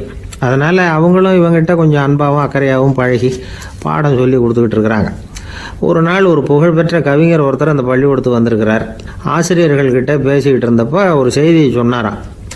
ராயண பாஸ்கருங்கிற வள்ளல் எனக்கு நிறைய உதவிகள் செஞ்சிருக்கார், என்னை பாராட்டி பரிசுகள்லாம் கொடுத்துருக்கிறார். அந்த வள்ளல் வாழ்ந்த கிராமத்தை பார்க்கணுங்கிறதுக்காக தான் இப்போ இங்கே வந்திருக்கிறேன் அப்படின்னாராம். ஆசிரியர் உடனே இந்த பையனை கூப்பிட்டு, இதை பாருங்கள், இவன் யார் தெரியுமா, நீங்கள் குறிப்பிடுகிற அந்த வள்ளலின் பேரன் அப்படின்னு அறிமுகப்படுத்தினாராம். கவிஞரின் கண்களில் ஆனந்த கண்ணீர். அந்த பரவச நிலையிலேயே அந்த வள்ளலை பற்றி கவி பாட ஆரம்பிச்சுட்டாராம். இந்த சின்ன பையன் அதை கேட்டிருக்கிறான். உடனே என்ன பண்ணான் தெரியுமோ, தன் கையில் அணிஞ்சிருந்த ஒரு பொன் வளையலை கழட்டி அந்த கவிஞருக்கு பரிசாக கொடுத்துட்டானான். எல்லாருக்கும் ஆச்சரியம். தாத்தா இருக்கும் நிலையில் கொடுத்தார், பேரன் இல்லாத நிலையிலையும் கொடுக்குறான். பையனை எல்லாரும் பாராட்டினாங்களாம். இருந்தாலும் அவனுக்குள்ளே ஒரு பயம் எதுவாக ஆரம்பமாச்சு. பள்ளிக்கூடம் விட்டு வீட்டுக்கு வரும்பொழுது அந்த பயம் இன்னும் அதிகமாகிட்டுது. அம்மா என்ன சொல்லுவாங்களோ தெரியலையே, ஏதோ திடீர்னு தோணிச்சு வளையலை கட்டி கொடுக்கணும்னு கொடுத்துட்டோம்.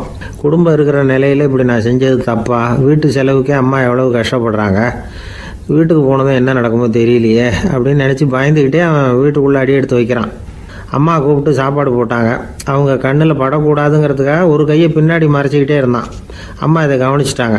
உன் கையை ஏன் அப்படி வச்சிருக்கிற, உன் கைக்கு என்னாச்சு, ஏதாவது அடிபட்டு போச்சா அப்படின்னு கேட்டுக்கிட்டே கையை எடுத்து பார்க்குறாங்க. வளையல காணலை. வளையல் எங்கே அப்படின்னு கேட்குறாங்க. இவன் தயங்கிக்கிட்டே நடந்ததை சொல்கிறான். அது கேட்டதும் அந்த அம்மாவோட முகம் கோபத்தால் சவுந்து போச்சான். முட்டாளே, என்ன காரியம் பண்ண அப்படின்னு கன்னத்தில் அரைஞ்சிட்டாங்களாம். அம்மா என்னை அடிக்காத, ஏதோ தெரியாமல் தப்பு பண்ணிட்டேன் அப்படின்ட்டுருக்கான். மகனே, வளையலை கொடுத்ததுக்காக நான் உன்னை அடிக்கலை அப்படிங்க, பின்ன எதுக்கு அடித்தேன்னு கேட்டிருக்கான். உன் பாட்டனார் ஒரு பெரிய வள்ளல், அவர் எதையும் பாதி வேலையை செய்கிறதில்ல, அவருடைய பேரை நீ அரைகுறை வேலை செஞ்சுட்டு வந்திருக்கிற அப்படின்னாங்களாம். என்னம்மா சொல்கிறேன்ருக்கான். நீ ஒரே ஒரு வளையலை மட்டும்தானே கட்டி கொடுத்துருக்குற, கொடுக்குறதா இருந்தால் ரெண்டையும் சேர்த்துல கொடுத்துருக்கணும், அதுதானே உங்கள் தாத்தாவுக்கு பெருமை அப்படின்னாங்களாம். அம்மா தெரியாமல் இப்படி செஞ்சுட்டேன், உங்கள்கிட்டையும் அரை வாங்கிட்டேன் அப்படி இப்படின்னு அவன் சொல்லியிருக்கிறான்.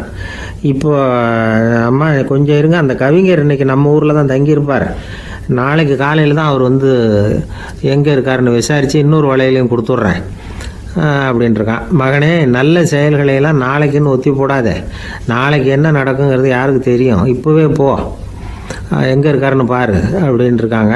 மகன் புறப்பட்டான். பள்ளி ஆசிரியர்கிட்ட போய் கேட்டானான் அந்த கவிஞர் எங்கே இருக்காருன்னு. அவர் சொன்னாராம். உடனே போய் அவர் இருக்கிற இடத்துல கதவை தட்டியிருக்கான். ராத்திரி நேரத்தில் இவனை கண்டதும் அவருக்கு ரொம்ப ஆச்சரியம். இவன் இன்னொரு கை வளையலையும் எடுத்து நீட்டியிருக்கான். அவர் திகைச்சு போய் நிற்கிறார். அவரால் என்ன பண்ணுறதுன்னே தெரியல. ஆனந்த கண்ணீர். இது பெரியவர்கள் கூற கேட்ட ஒரு வரலாறு. இன்றைக்கி இப்படிப்பட்டவங்களை பார்க்க முடியுமா? வறுமை வள்ளல் தன்மையை ஒன்று செய்து விடாதுங்கிறதுக்கு இது ஒரு உதாரணம். ஒருத்தன் இன்னொருத்தனை பார்த்து கேட்டானா, எங்கள் தாத்தா உங்கள் தாத்தாவுக்கு 100 ரூபா கடன் கொடுத்துருக்கிறார், அதை எப்போ திருப்பி கொடுக்க போகிறேன்னு. கவலைப்படாத, எங்கள் பேரன் அதை உங்கள் பேரன்ட்ட திருப்பி கொடுத்துருவான் அப்படின்னு நானா அவன்.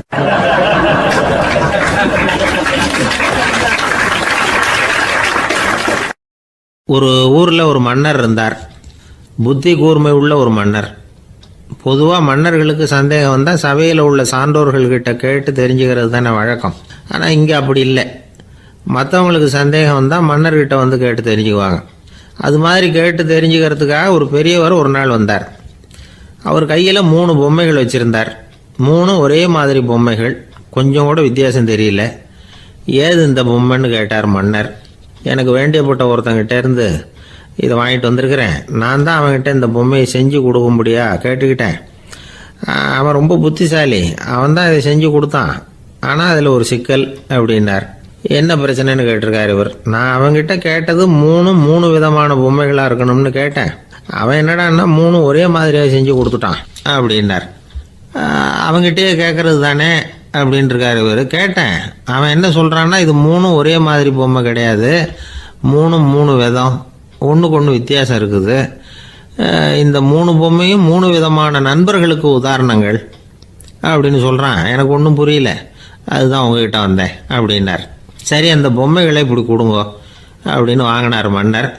எடுத்துக்கிட்டு உள்ளே போனார். கொஞ்ச நேரம் கழித்து வெளியில் வந்தார். அதுக்கப்புறம் சொன்னார், இதை பாருப்பா, அவன் சொன்னது சரிதான், 3 விதம் தான். இது இருக்குதே முதல் பொம்மை, இது உத்தமமான நண்பனுக்கு உதாரணம். இந்த ரெண்டாவது பொம்மை இது மத்தியமமான நண்பனுக்கு உதாரணம். அந்த மூணாவது பொம்மை இருக்குதே அது மோசமான நண்பனுக்கு உதாரணம். இதை செஞ்சவன் உண்மையிலேயே பெரிய அறிவாளி தான் அப்படின்னாராம். வந்தவருக்கு ஒன்றும் புரியல. பார்த்தா ஒன்றும் வித்தியாசம் தெரியலையே அப்படின்னு அவன் குழம்பி போய் நிற்கிறான். இப்போது அந்த மன்னர் விளக்கம் கொடுக்குறார். அந்த 3 பொம்மையையும் எடுத்து முன்னாடி வச்சார். ஒரு மெல்லிய கம்பியை கையில் எடுத்தார். அந்த முதல் பொம்மை காதில் விட்டார். கொஞ்ச தூரம் உள்ளே போய் அப்படியே நின்றுட்டுது அந்த கம்பி. அப்புறம் ரெண்டாவது பொம்மை காதில் அந்த கம்பியை விட்டார். அந்த கம்பி என்னாச்சுன்னா அப்படியே அது வாய் வழியாக வெளில வந்தது. மூணாவது பொம்மை காதில் கம்பியை செலுத்தினார். அது நேராக இன்னொரு காது வழியாக வெளியில் வந்தது. இப்போ இந்த முதல் வகை இருக்குதே அது மாதிரியான நண்பர்கள் எப்படி தெரியுமா? நம்ம கஷ்டத்தை அவங்கக்கிட்ட சொன்னால் பேசாமல் கேட்டுக்குவாங்க. வெளியில் அதை யாருக்கிட்டையும் சொல்லிகிட்டு இருக்க மாட்டாங்க. வெளியில் தெரியாமல் நமக்கு உதவி பண்ணுவாங்க. செஞ்சுட்டு அதை நான் தான் செஞ்சேன்னு சொல்லிகிட்டு இருக்க மாட்டாங்க. அதுதான் கம்பி ஒரு காது வழியாக போய் உள்ளே நின்றுட்டுது.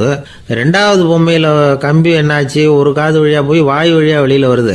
இது மாதிரியான நண்பர்கள்கிட்ட நாம் கஷ்டத்தை சொன்னால் அதை அவங்க 4 பேர்கிட்ட போய் சொல்லி நமக்காக உதவி கேட்பாங்க. நமக்குன்னு கேட்டு வாங்கி அதை நம்மகிட்ட கொண்டுகிட்டு கொடுப்பாங்க.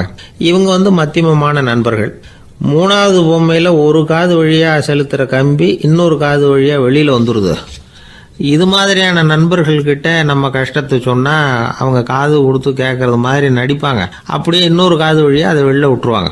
அதை பற்றி கவலைப்பட மாட்டாங்க. இதுதான் இந்த பொம்மைகளுக்குள்ளே இருக்கிற வித்தியாசம் அப்படின்னு விளக்கம் கொடுத்தாராம் மன்னர். படிக்கிற பிள்ளைங்கள்லேயே இது மாதிரி 3 வகை உண்டு.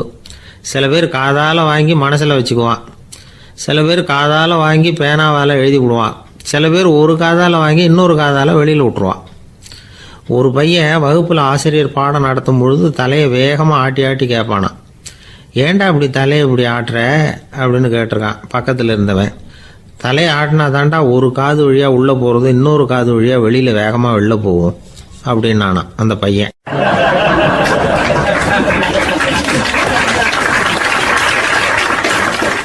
எனக்கு வாழ்க்கையே வெறுத்து போச்சு சார் அப்படின்னு சொல்லிட்டு ஒருத்தர் வந்தார்.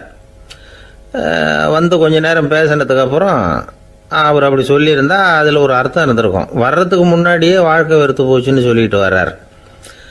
என்ன சார் விஷயம்னு விசாரித்தோம்.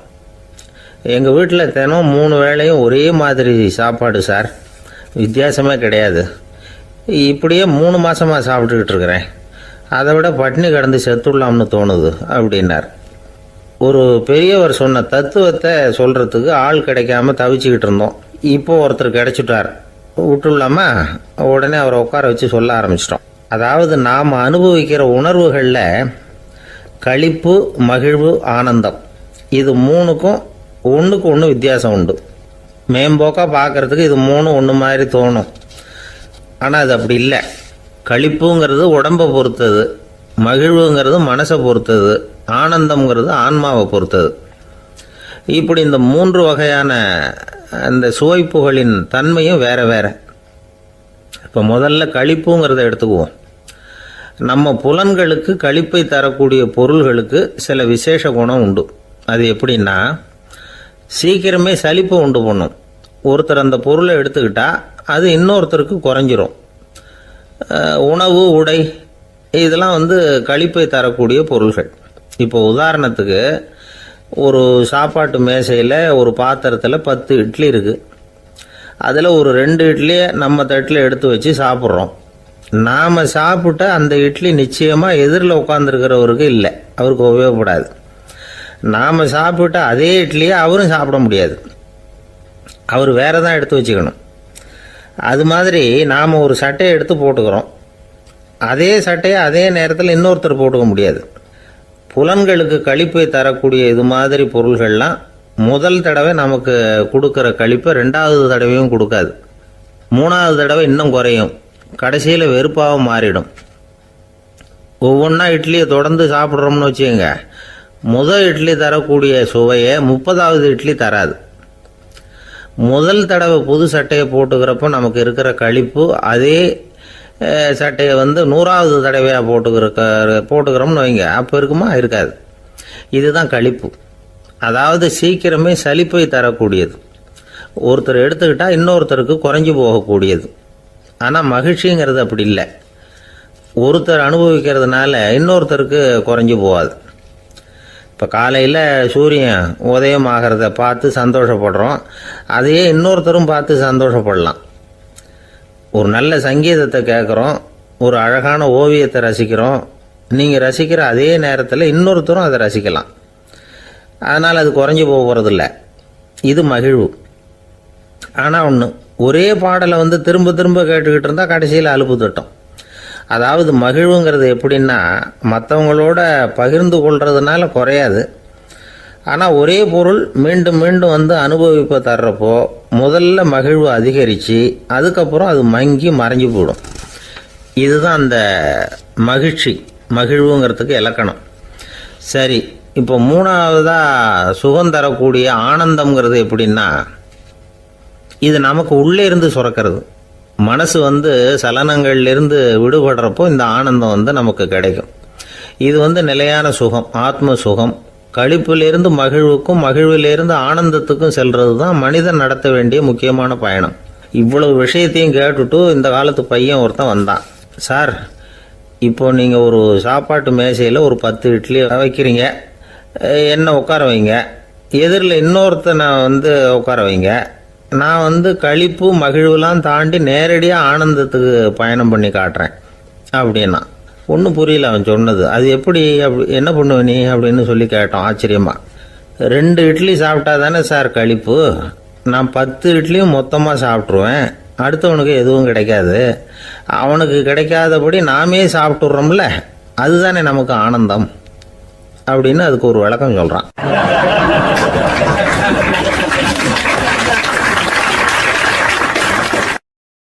இந்த உலகத்தில் மனுஷன் எவ்வளவோ தவறுகள் செய்கிறான். அதுக்கெல்லாம் என்ன காரணம்? அதை பற்றின ஆராய்ச்சி தான் இன்னைக்கு.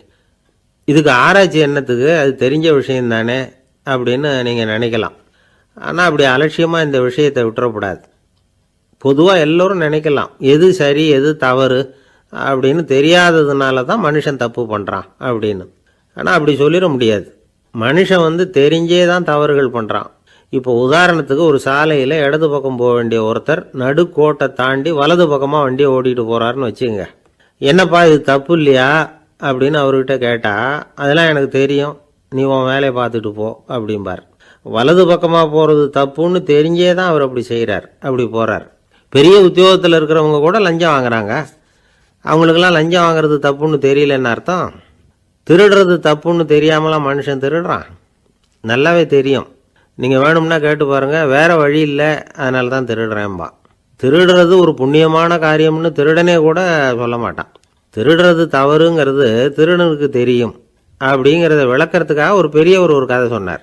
அதாவது 2 திருடர்கள் 2 பேரும் சேர்ந்து ஒரு வீட்டுக்கு போய் ஒரு 10,000 ரூபாயை திருடிட்டு வந்துடுறாங்க. ஒரு காட்டு வழியாக வந்துக்கிட்டு இருக்கிறாங்க. இன்னும் விடியல. 2 பேருக்கும் தூக்கம் கண்ணை சுற்றுது. சரி, இப்படியே ஒரு மரத்தடியில் படுத்து தூங்குவோம், காலையில் விடிஞ்சதும் இந்த பணத்தை 2 பேரும் பங்கு போட்டுக்குவோம் அப்படின்னு முடிவு பண்ணுறாங்க. அதே மாதிரி படுத்து தூங்குறாங்க. நடு ராத்திரியில் ஒரு திருடன் முழிச்சுக்கிறான். விடிகிற வரைக்கும் காத்துக்கிட்டு இருந்தால் 5,000 ரூபா தான் கிடைக்கும், இப்போவே கம்பி நீட்டினா 10,000 ரூபா கிடைக்கும் அப்படின்னு யோசித்து பார்த்துட்டு ஒரு முடிவுக்கு வந்தான். மெதுவாக அந்த 10,000த்தையும் சுருட்டிக்கிட்டு அடுத்தவனுக்கு தெரியாமல் ஓடி போயிட்டான். விடியுது. அடுத்தவன் எழுந்திரிச்சு பார்க்குறான். பணத்தையும் காணலை, பாகஸ்தனையும் காணலை. இந்த திருடன் அந்த திருடனை திட்டுறான். திருட்டு பய, அயோக்கிய பய, இப்படி அநியாயமாக கிளப்பிட்டு போட்டானே அப்படிங்கிறான். இதுலேருந்து என்ன தெரியுது? தெரியாமல் எடுத்துக்கிட்டு போகிறது திருட்டு, அயோக்கியத்தனம், அநியாயம் அப்படிங்கிறது இவனுக்கு தெரிஞ்சிருக்குது. அதனால தான் அடுத்தவனை பார்த்து இப்படி திட்டுறான். அதனால் தெரியாததுனால மனுஷன் தவறு பண்ணுறான்னு சொல்கிறது சரியில்லை. அப்படின்னா மனுஷன் பண்ணுற தவறுகளுக்கு உண்மையான காரணம் தான் என்ன? இதே சந்தேகம் அர்ஜுனனுக்கும் வந்துதான். அதனால தான் அவன் பகவானை பார்த்து கேட்குறான். மனுஷன் தன் விருப்பத்துக்கு விரோதமாக ஏதோ ஒரு சக்தியினால பலாத்காரமாக இழுக்கப்பட்டது மாதிரி பாவம் பண்ணுறானே, அந்த சக்தி என்ன அப்படின்னு கேட்குறான். இதுக்கு பகவான் பதில் சொல்கிறார். காமமும் குரோதமும் தான் அந்த சக்திகள், அதாவது ஆசையும் சினமும். இது 2ம் உன்னுடைய எதிரிகள் அப்படிங்கிறத புரிஞ்சுக்கோ அப்படிங்கிறார். இன்னமும் நுணுக்கமாக பார்த்தா காமத்தினுடைய மறு உருவங்கள் தான் குரோதமும் லோபமும். ஆசை நிறைவேறலைன்னா குரோதம், அதாவது கோபம். ஆசை நிறைவேறிட்டதுன்னா லோபம், அதாவது பேராசை. பாவத்தை கண்ட்ரோல் பண்ணணும்னா அதுக்கு மெயின் சுவிட்ச் எது அப்படிங்கிறது இப்போ தான் தெரியுது. அதுக்கு மனுஷன் தெரிஞ்சே தான் தவறு பண்ணுறான் அப்படின்னு பேசிக்கிட்டோமே. அதுக்கு ஒரு உதாரணம். ஒரு ஆள் ஹோட்டலில் சாப்பிட போனான். சாப்பிட்டு முடித்தான். எழுந்திரிச்சு வந்து முதலாளிகிட்ட பில்லை கொடுத்தான். காசை கொடுக்கல. முதலாளி பணம் கொடுன்னு கேட்டார். இவன் என்கிட்ட பணம் இல்லைன்னா. முதலாளி கொஞ்சம் கூட அலட்டிக்கல.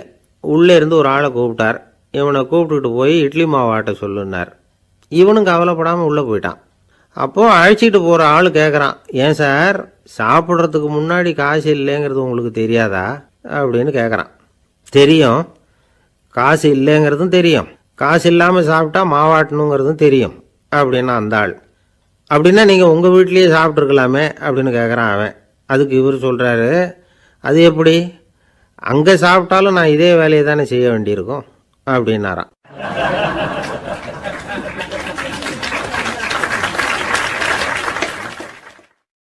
துஷ்டரை கண்டால் தூர விலகு, இப்படி ஒரு பழமொழி உண்டு.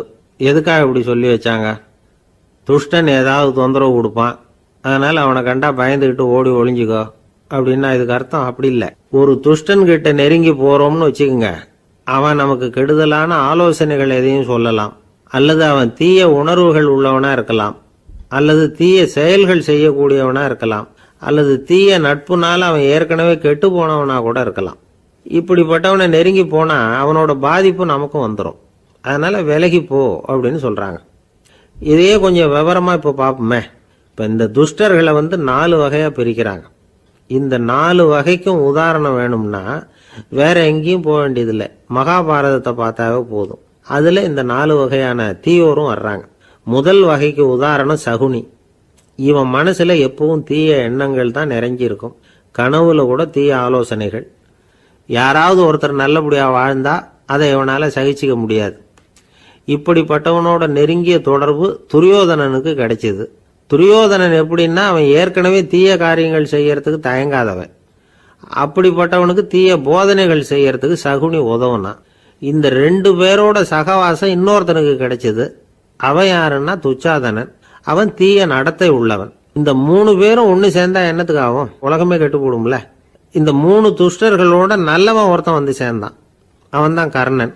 கர்ணன் இயல்பாகவே உத்தம குணம் உள்ளவன். அவன் நல்லவங்களோட சேராமல் இப்படிப்பட்ட கெட்டவங்க கிட்ட நட்பு வச்சுக்கிட்டான். அதனால் அவனும் தீய செயல்களில் ஈடுபடுறது மாதிரி ஆயிடுது. துரியோதனனுடைய நண்பனா அவனுடைய ஆதரவில் வளர்ந்ததுனால அவனுக்கு துணையாக இருக்க வேண்டியிருக்குது அப்படின்னா. நட்பு உரிமையினால் உதவி புரிய வேண்டியது சரிதான், அது தப்புன்னு சொல்ல முடியாது. இருந்தாலும் தீய செயல்களுக்கு உதவி செய்கிறது சரியில்லை. புத்தி பலம் புஜ பலம் எல்லாம் இருந்தால் கூட தெய்வ பலம் இல்லைன்னா ஜெயிக்க முடியாது. கர்ணன் மகா வீரன். இருந்தாலும் கடைசியில் அவன் கதி என்னாச்சு? அவங்ககிட்ட எல்லா நல்ல குணங்களும் இருந்தது. இருந்தாலும் ஏன் இப்படி ஆச்சு? தீயவர்களுடைய சேர்க்கை தான் காரணம். அவங்களோட சேர்ந்ததுனால இவனையும் அப்படியே நினைக்க ஆரம்பிச்சுட்டாங்கல்ல. 4 வகை துஷ்டர்களில் இவனும் ஒரு வகை அப்படின்னு சொல்ல ஆரம்பிச்சிட்டாங்க. அதாவது தீய ஆலோசனைக்கு சகுனி, தீய உணர்வுகளுக்கு துரியோதனன், தீய செய்கைக்கு துச்சாதனன், தீய நட்புக்கு கர்ணன். இப்படி உதாரணமாயிட்டான். அதனால தான் துஷ்டரை கண்டால் தூர விலகு அப்படின்னு சொன்னாங்க. அது புராண காலம். இப்பெல்லாம் நிலைமை கொஞ்சம் வேற விதமாக இருக்குது. அன்னைக்கு ஒரு நாள் அப்படிதான் ஒரு காட்டு பாதையில் யாரோ ஒருத்தர் அடிபட்டு கிடந்தார். யாரோ ஒரு துஷ்டன் அவரை அடித்து போட்டுட்டு போயிட்டான் போல இருக்கு. அந்த வழியாக போன ஒருத்தர் பரிதாபப்பட்டு அவனை போய் தூக்கினார். ஆறுதல் சொன்னார், இதை பாருங்க, இந்த வழியாக எப்பவும் தனியாக வரக்கூடாது. ஏன்னா இங்கே ஒரு ரவுடி இருந்துக்கிட்டு வர்றவங்க போகிறவங்களெல்லாம் வழிப்பறி பண்ணிகிட்டு இருக்கிறதா கேள்விப்பட்டிருக்கிறேன் அப்படின்னாராம். இனிமேல் அப்படி கேள்விப்பட மாட்டீங்க அப்படின்னு நானா அந்த ஆள். ஏன்னு கேட்டிருக்காரு இவர். அவன் சொல்லியிருக்கான், நான் தான் சார் அந்த ரவுடி. இந்த வழியாக போனவங்க கிட்ட தகராறு பண்ணேன். அவங்க தான் என்ன இப்படி அடித்து போட்டு என்கிட்ட இருந்த பணத்தையெல்லாம் பிடுங்கிட்டு போட்டாங்க சார். காலம் ரொம்ப கெட்டு போச்சு அப்படின்னு நானா ரொம்ப பரிதாபமா.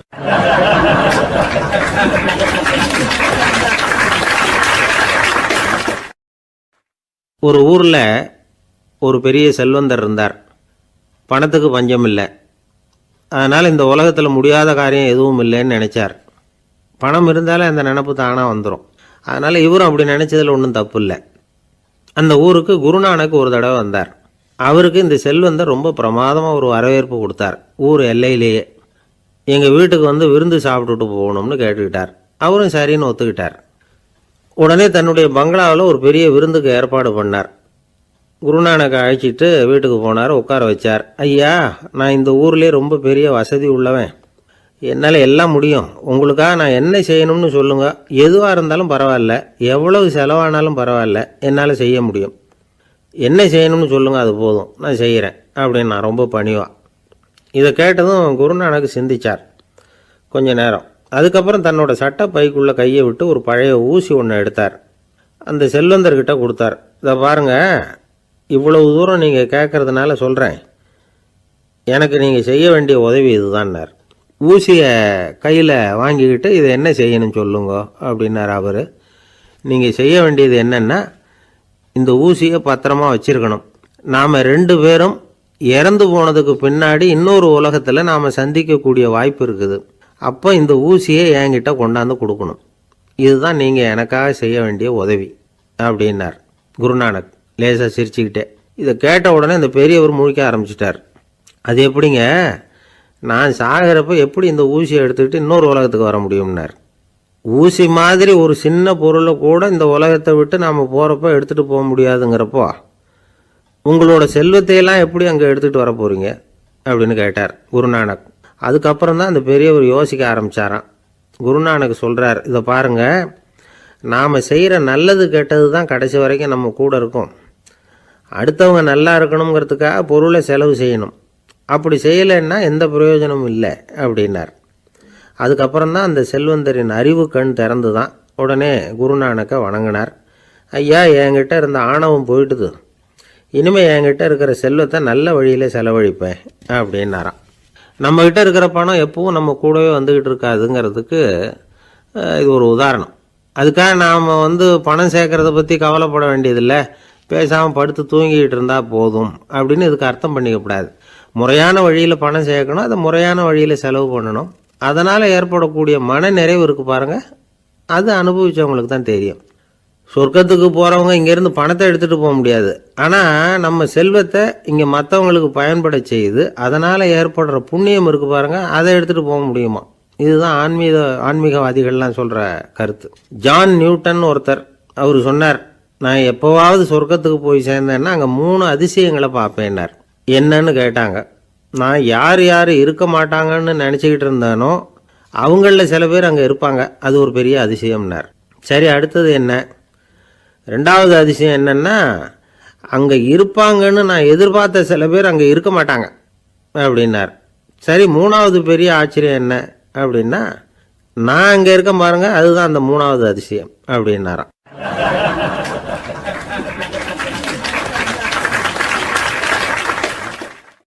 ஒரு மனுஷனை பார்த்து என்கிட்ட வாலாட்டாதே அப்படின்னு சொன்னால் அவன் நம்மக்கிட்ட ஏதோ வம்புக்கு வர்றான்னு அர்த்தம். ஒரு நாயை பார்த்து யாரும் என்கிட்ட வாலாட்டாதே அப்படின்னு சொல்கிறது இல்லை. ஏன்னா நாய் வாலாட்டுனா அது நம்மக்கிட்ட தன்னுடைய நன்றியை தெரிவிக்கிறதாக நினச்சிக்கிட்டு இருக்கிறோம். ஆனால் அது அப்படி இல்லை அப்படின்னு சொல்கிறாங்க அது சம்பந்தமான நிபுணர்கள். ஒரு நாய் தன்னுடைய வாலை இந்த பக்கமும் அந்த பக்கமுமா இப்படியும் அப்படியும் ஆட்டிக்கிட்டு இருந்தா அது பதட்டத்தில் கூட இருக்கலாம். நாய் நட்பாக இருந்தாலும் வாலாட்டும், ஆத்திரத்தில் இருந்தாலும் வாலாட்டும், கோபத்தில் இருந்தாலும் வாலாட்டும், குழப்பத்தில் இருந்தாலும் வாலாட்டும், மகிழ்ச்சியாக இருந்தால் கூட அது வாலாட்டும். அதை நாம் தப்பாக புரிஞ்சுக்கிட்டு அதுக்கிட்ட போய் மாட்டிக்கக்கூடாது. நாயை பற்றி எனக்கு நல்லா தெரியும் அப்படின்னு சொல்கிறவங்க கூட அதுக்கிட்ட கடி வாங்கிட்டு நிற்கிறது உண்டு. நிபுணர்கள் என்ன சொல்கிறாங்க தெரியுமா? எப்போவுமே நாய்கள் திடீர்னு கடிச்சு விடுறதில்ல, கடிக்கிறதுக்கு முன்னாடி சில அறிகுறிகளை காட்டும். அதை சரியாக புரிஞ்சுக்கிட்டோம்னா தப்பிச்சுக்கலாம். ஒரு வீட்டுக்கு போகிறீங்க, அங்கே புதுசாக ஒரு நாயை பார்க்குறீங்க, உடனே அதுக்கிட்ட போய் குனிஞ்சு சிரிச்சுக்கிட்டே அது தலையில் தட்டுறீங்க. இது ரொம்ப தப்பான். ஒரு நாய் இன்னொரு நாயை நேருக்கு நேர் பார்த்து பல்ல காட்டுனா அது தன்னுடைய தன்முனைப்பை காட்டுதுன்னு அர்த்தமா. உன்னை விட நான் பெரியவன் அப்படின்னு சொல்லுதுன்னு அர்த்தம். அதனால் நீங்கள் அது மாதிரி கிட்ட போய் சிரிக்கிறோம் அப்படின்னு நினச்சிக்கிட்டு பல்ல காட்டினா உங்களையும் எதிரியாக நினச்சிரும். இன்னொரு விஷயம் என்னென்னா, தலையில் தட்டுனா நாய்க்கு பிடிக்காது. அது தன்னை அடக்கிறதாகவும் அச்சுறுத்துறதாகவும் நினச்சிக்கிட்டு இருக்கும்.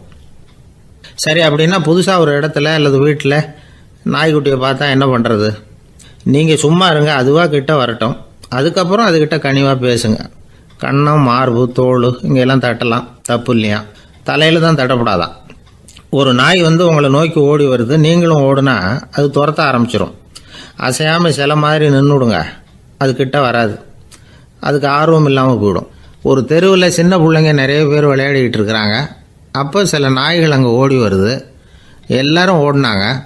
அப்படி ஓடுறப்போ ஒரு பையன் கால் தடிக்க கீழே விழுந்துட்டான். என்னாச்சு தெரியுமா? துரத்திக்கிட்டு வந்த நாய்கள்லாம் கீழே விழுந்தவன ஒன்றும் செய்யலை, அவன்கிட்டே போகல.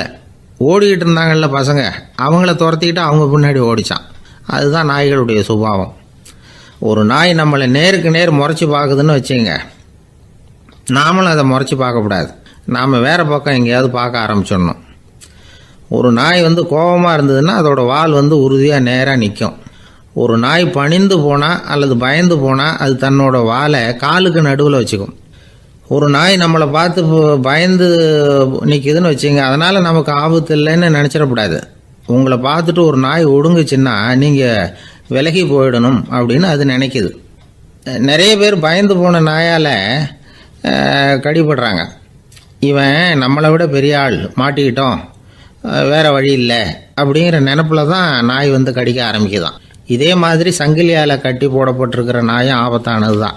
தொடர்ந்து கட்டி போட்டிருந்தா காலப்போக்கில் அது ஒரு மாதிரி ஆகிடும். நாய் வந்து குழந்தைகளை கடிக்காது அப்படின்னு சில பேர் சொல்லுவாங்க. அதுவும் ஒரு தவறான நம்பிக்கை. அதனால் சின்ன குழந்தைகளை தனியாக நாயோட விளையாட விடக்கூடாது. ஆகக்கூடி நாயை பற்றி நிறைய விஷயம் புரிஞ்சிக்க வேண்டியிருக்குது. ஒருத்தர் தன்னுடைய நண்பர் வீட்டுக்கு போயிருந்தார். அவசியம் எங்கள் வீட்டில் சாப்பிட்டுட்டு தான் போகணும் அப்படின்னு ரொம்ப அன்பாக சொல்லிவிட்டார். அதை மீற முடியல இவரால். சரின்னு உட்காந்துட்டார். சாப்பாடு போட்டாங்க, சாப்பிட ஆரம்பித்தார். அவங்க வீட்டில் கட்டி போட்டிருந்த நாய்க்குட்டி இவர் சாப்பிட்றத முறைச்சி பார்த்துது. ஏன் இப்படி என்ன இது முறைச்சி பார்க்குது உங்கள் வீட்டு நாய்க்குட்டி அப்படின்னு அவர் கேட்டார்.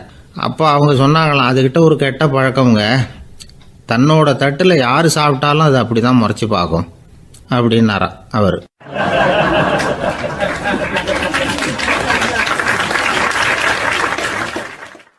இன்பம் துன்பம் இது ரெண்டும் சேர்ந்தது தான் வாழ்க்கை. இது எல்லாரும் சொல்லிகிட்டு இருக்கிற ஒரு உண்மை. அது சரி, இது ரெண்டும் வர்றதுக்கு என்ன காரணம்? துறவி ஒருத்தர் யோசித்து பார்த்துருக்கார். இன்ப துன்பம் தோன்றுவதற்கு முக்கியமாக 6 காரணங்கள் உண்டு அப்படிங்கிறார் அவர். அது என்னங்கிறத நாமளும் தெரிஞ்சு வச்சுக்குவோமே. இப்போ முதல் காரணம் சுயநலம். ஒரு தாயார் வந்து தன்னுடைய சுயநலம் கருதி தன்னுடைய மகன் இன்பமாக இருக்கணும்னு ஆசைப்படுறாங்க. மகனும் அப்படியே ஆசைப்படுறான். அதனால் தாயாரின் இன்ப துன்பங்களை பார்த்துட்டு மகனும் இன்ப துன்பம் அடையிறான். அந்த அம்மாவுக்கும் அதே நிலைமை தான். 2வது காரணம் உறவு. நான் துறவியான பிறகு கூட உறவுங்கிற காரணத்தினால தான் தாயாருடைய சுக துக்கங்களை கண்டு நானும் சுக துக்கம் அடைகிறேன். என் தாயாருடைய நிலைமையும் இதுதான் அப்படிங்கிறார் ஒரு துறவி. 3வது காரணம் என்னென்னா அறிமுகம். எனக்கு அறிமுகமான ஒருத்தரை ரயில் நிலையத்தில் சந்திக்கிறேன். அவர் தன்னுடைய பணப்பையை எங்கேயோ தொலைச்சி விட்டு வருத்தப்பட்டுக்கிட்டு இருக்கிறார். நானும் வருத்தப்படுறேன். அந்த சமயத்தில் யாரோ ஒருத்தர் இதுதானே அவங்க பணப்பை அப்படின்னு சொல்லி கொண்டாந்து நீட்டுறார். பணப்பையை தொலைச்சவர் சந்தோஷப்படுறார், நானும் சந்தோஷப்படுறேன். இது அந்த துறவி சொல்கிற அனுபவம். 4வது காரணம் என்னென்னா கருணை. எனக்கு முன்னே பின்னே தெரியாத ஒருத்தனை யாரோ ஒருத்தன் அடித்து காயப்படுத்தி போடுறான். கருணை காரணமாக நான் அதுக்காக துக்கப்படுறேன். 5வது காரணம் எதையும் நம்புறது.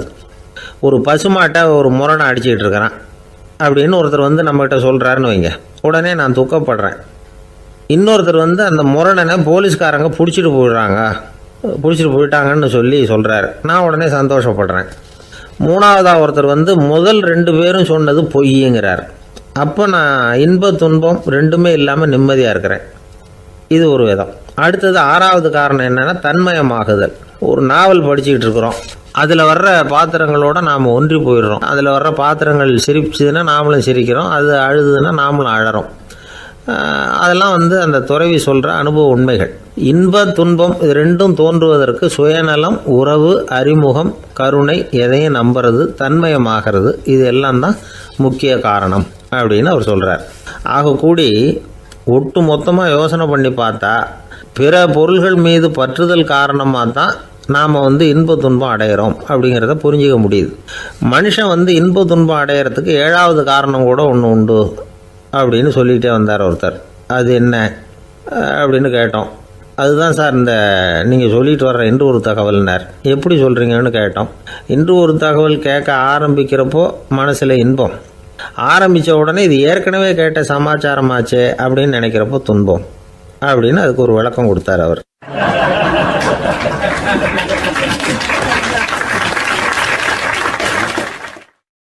இன்றைக்கு பல பேர் உயில் எழுதி வைக்கிறாங்கல்ல. இந்த உயில்னா என்ன? அதாவது ஒரு நபர் தனக்கு பின்னாடி தன்னுடைய சொத்துக்கள் யாருக்கு போய் சேரணும்னு நினைக்கிறாரோ அந்த நினைப்பை சட்டப்படி உறுதிப்படுத்துறது தான் உயில். சரி, உயிலை யார் எழுதலாம்? 18 வயசு பூர்த்தியான யாரும் உயில் மூலமாக சொத்துக்களை விநியோகிக்கலாம். கண் பார்வை இல்லாதவங்க, காது கேளாதவங்க, வாய் பேச முடியாதவங்க, இவங்கெல்லாம் கூட உயில் எழுதி வைக்கலாம். புத்தி சுவாதீனம் இல்லாதவங்க கூட சில சமயம் புத்தி தெளிவாக இருந்தால் உயில் எழுதலாமா. குடிபோதையில் இருக்கிறவங்க, தாங்கள் என்ன செய்கிறோங்கிறது தெளிவாக அறிய முடியாதவங்க, நோய் நொடியில் இருக்கிறவங்க, இவங்கெல்லாம் உயில் எழுத முடியாது. ஒருத்தரை நிர்பந்தப்படுத்தி ஏமாற்றி அல்லது சுய நினைவில்லாத ஒருத்தர்கிட்ட எழுதி வாங்கி வைக்கிற உயில் செல்லாது. உயிலை இந்த முறையில் தான், இந்த படிவத்தில் தான் எழுதணும்னு சட்டத்தில் விதி எதுவும் கிடையாது. இதுக்கு முத்திரை கட்டணமும் கிடையாது. உயிலை வெற்று காகிதத்தில் எழுதலாம். அச்சடிக்கணும், டைப் அடிக்கணுங்கிற அவசியம் கூட இல்லை. கையாலேயே கூட எழுதலாம். எழுதி இருக்கிறது புரியணும், அவ்வளவுதான். குறைந்தபட்சம் 2 சாட்சிகளை வச்சுக்கிட்டு உயில் எழுதுகிறவர் அதில் கையெழுத்து போடணும். கையெழுத்து போட தெரியாதுன்னா இடது கை பெருவிரல் ரேகை வைக்கலாம். உயில் சாசனத்துக்கு சாட்சிகள் கையெழுத்து இல்லைன்னாலும் அது செல்லாது. அப்புறம் ப்ரிவிலேஜ்டு வில் அப்படின்னு இருக்கு. அதுக்கு மட்டும் சாட்சிகள் தேவையில்லை. அது என்னென்னா, இந்த விமானப்படை, கப்பல் படை அல்லது யுத்தத்தில் பணிபுரியும் நபர்கள் அவங்கெல்லாம் இருக்கிறாங்க இல்லையா, அப்படிப்பட்டவங்க எழுதுகிற உயில் அது. அதுக்கு சில விசேஷ சலுகைகள் உண்டு. ஒருத்தர் முதல்ல ஒரு உயில் எழுதி வைக்கிறார், அதுக்கப்புறம் மனசு மாறி போகுது, அது வேணாம்னு நினைக்கிறார், ரத்து செஞ்சுடலாம். அதுக்கப்புறம் வேறு உயிலும் எழுதலாம். உயிரோடு இருக்கிற வரைக்கும் எத்தனை தடவை வேணும்னாலும் உயில் எழுதலாம். கடைசியாக எழுதப்பட்ட உயில் சட்டப்படி சரியாக இருந்தால் அதுதான் அமலுக்கு வரும். சரி, எழுதுகிற உயிலை ரகசியமாக வச்சுருக்கிறது எப்படி? இது ஒரு கேள்வி. இதுக்கு என்ன செய்யணும்னா, ஒருத்தர் உயிலை எழுதினதுக்கு அப்புறம் அவர் தானாவோ அல்லது அங்கீகரிக்கப்பட்ட முகவர் மூலமாகவோ, அதாவது ஒரு ஏஜெண்ட் மூலமாகவோ, ஒரு கவரில் போட்டு சீல் வச்சு கவர் மேலே தன்னுடைய பெயரை எழுதி அல்லது அந்த ஏஜெண்ட் பெயரை எழுதி கவர் மேலே என்ன அடக்கம் செய்யப்பட்டிருக்கு, உள்ளே என்ன இருக்குது அப்படிங்கிற விவரம்லாம் எழுதி சார் பதிவாளர்கிட்ட ஒப்படைக்கலாம். இதுக்கு கட்டணம் உண்டு. அதுக்கப்புறம் எப்போ தேவைப்படுதோ அப்போ ஒரு மனு கொடுத்து அந்த கவரை திரும்ப வாங்கிக்கலாம். இப்போ எழுதுகிற உயிலை இவ்வளவு நாளுக்குள்ளே பதிவு செய்யணுங்கிற கால வரையறை உண்டா அப்படின்னு ஒரு கேள்வி வரலாம் இல்லையா? எப்போ வேணும்னாலும் பதிவு செய்யலாம். நம்மால் ஒருத்தர் ஒரு நாள் ரொம்ப அவசரமாக வந்தார். இந்த உயில் எழுதுறது சம்பந்தமாக பூரா விவரமாக எனக்கு உடனே தெரியணும்னார். நான் உடனே அவரை வக்கீல் ஒருத்தர்கிட்ட அழைச்சிட்டு போனேன். இவர் அவர்கிட்ட எல்லா விவரமும் கேட்டு தெரிஞ்சுக்கிட்டார். ரொம்ப தேங்க்ஸ்ன்னு சொல்லிவிட்டு 2 பேரும் வெளியில் வந்தோம். அதுக்கப்புறம் இவர்கிட்ட கேட்டேன், ஆமாம் இவ்வளவு விவரமாக கேட்குறீங்களே, உங்களுக்கு எத்தனை பிள்ளைங்க சார் அப்படின்னு கேட்டேன். 6 பேர் சார் அப்படின்னார். சரி, இருக்கிற சொத்து எவ்வளவுன்னு கேட்டேன். அதை இனிமே தான் சம்பாதிக்க போகிறேன் அப்படின்னார்.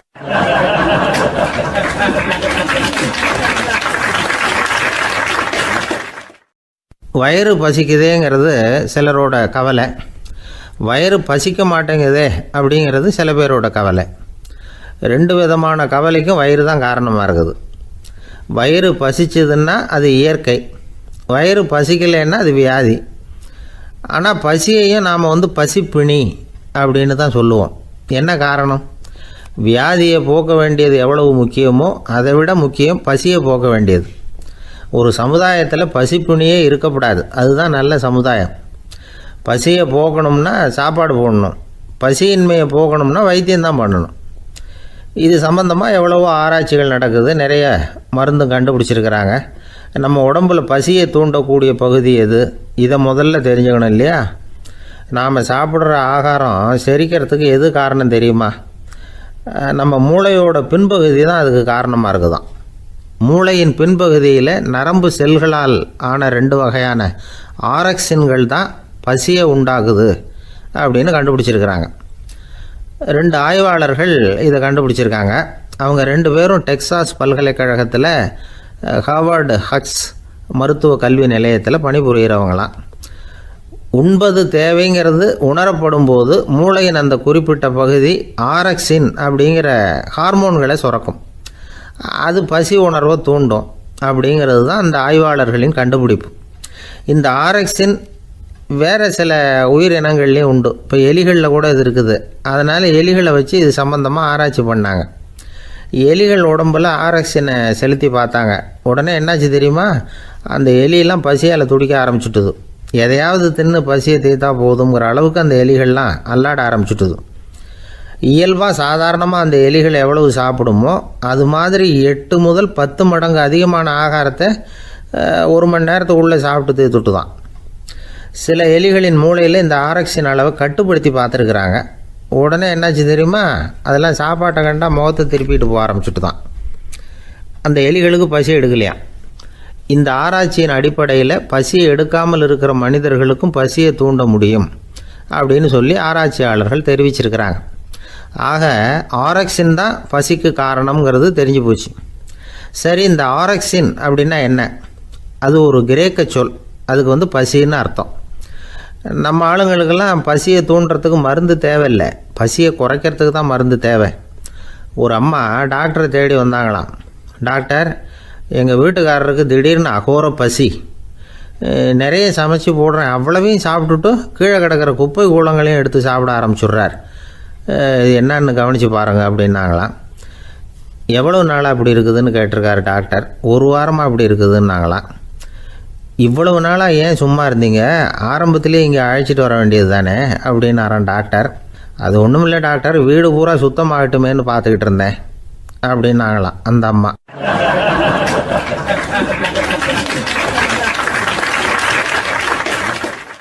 ஒரு ஊரில் ஒரு மன்னர் இருந்தார். அழகான அரண்மனையில் அவர் இருந்தார். அந்த அரண்மனையை விட அழகாக ஒரு மாளிகையை அந்த ஊர்லேயே வேற ஒருத்தன் கட்டியிருந்தான். அப்படி கட்டி முடித்ததில் அவனுக்கு ரொம்ப பெருமை. எத்தனையோ செல்வந்தர்கள்லாம் வந்து பார்த்துட்டு, இந்த மாளிகையை விலைக்கு கொடுத்துட்றியா, எவ்வளோ விலை சொன்னாலும் சரி நாங்கள் வாங்கிக்கிறதுக்கு தயாராக இருக்கோம் அப்படின்னு சொல்லி கேட்டு பார்த்துட்டாங்க. நான் இதை விற்கிறதுக்கு தயாராக இல்லை அப்படின்னு சொல்லிவிட்டான். அவ்வளவு சிறப்பாக கலை அம்சத்தோடு அதை கட்டி முடிச்சிருக்கிறான். அதுவே ஒரு பெரிய அரண்மனை மாதிரி இருந்ததுன்னா பார்த்துங்களேன். சுற்றிலும் அழகான பூந்தோட்டம். ஒரு நாள் அவன் எங்கேயோ வெளியூர் போயிட்டு திரும்பி வந்துக்கிட்டு இருக்கிறான். அப்போது அந்த மாளிகை தீப்பெற்றி எரிஞ்சிக்கிட்டு இருக்கு. பதறி போட்டான். விலைக்கு கேட்டவங்க யாராவது இதை செஞ்சுருக்கணும், இல்லைன்னா மன்னரே செய்த சதியோ என்னவோ, இப்படிலாம் அவனுக்கு சந்தேகம். ஒரு மூலையில் உட்காந்து அழ ஆரம்பிச்சிட்டான். அந்த சமயத்தில் அவனுடைய மகன் அங்கே ஓடி வந்தான்.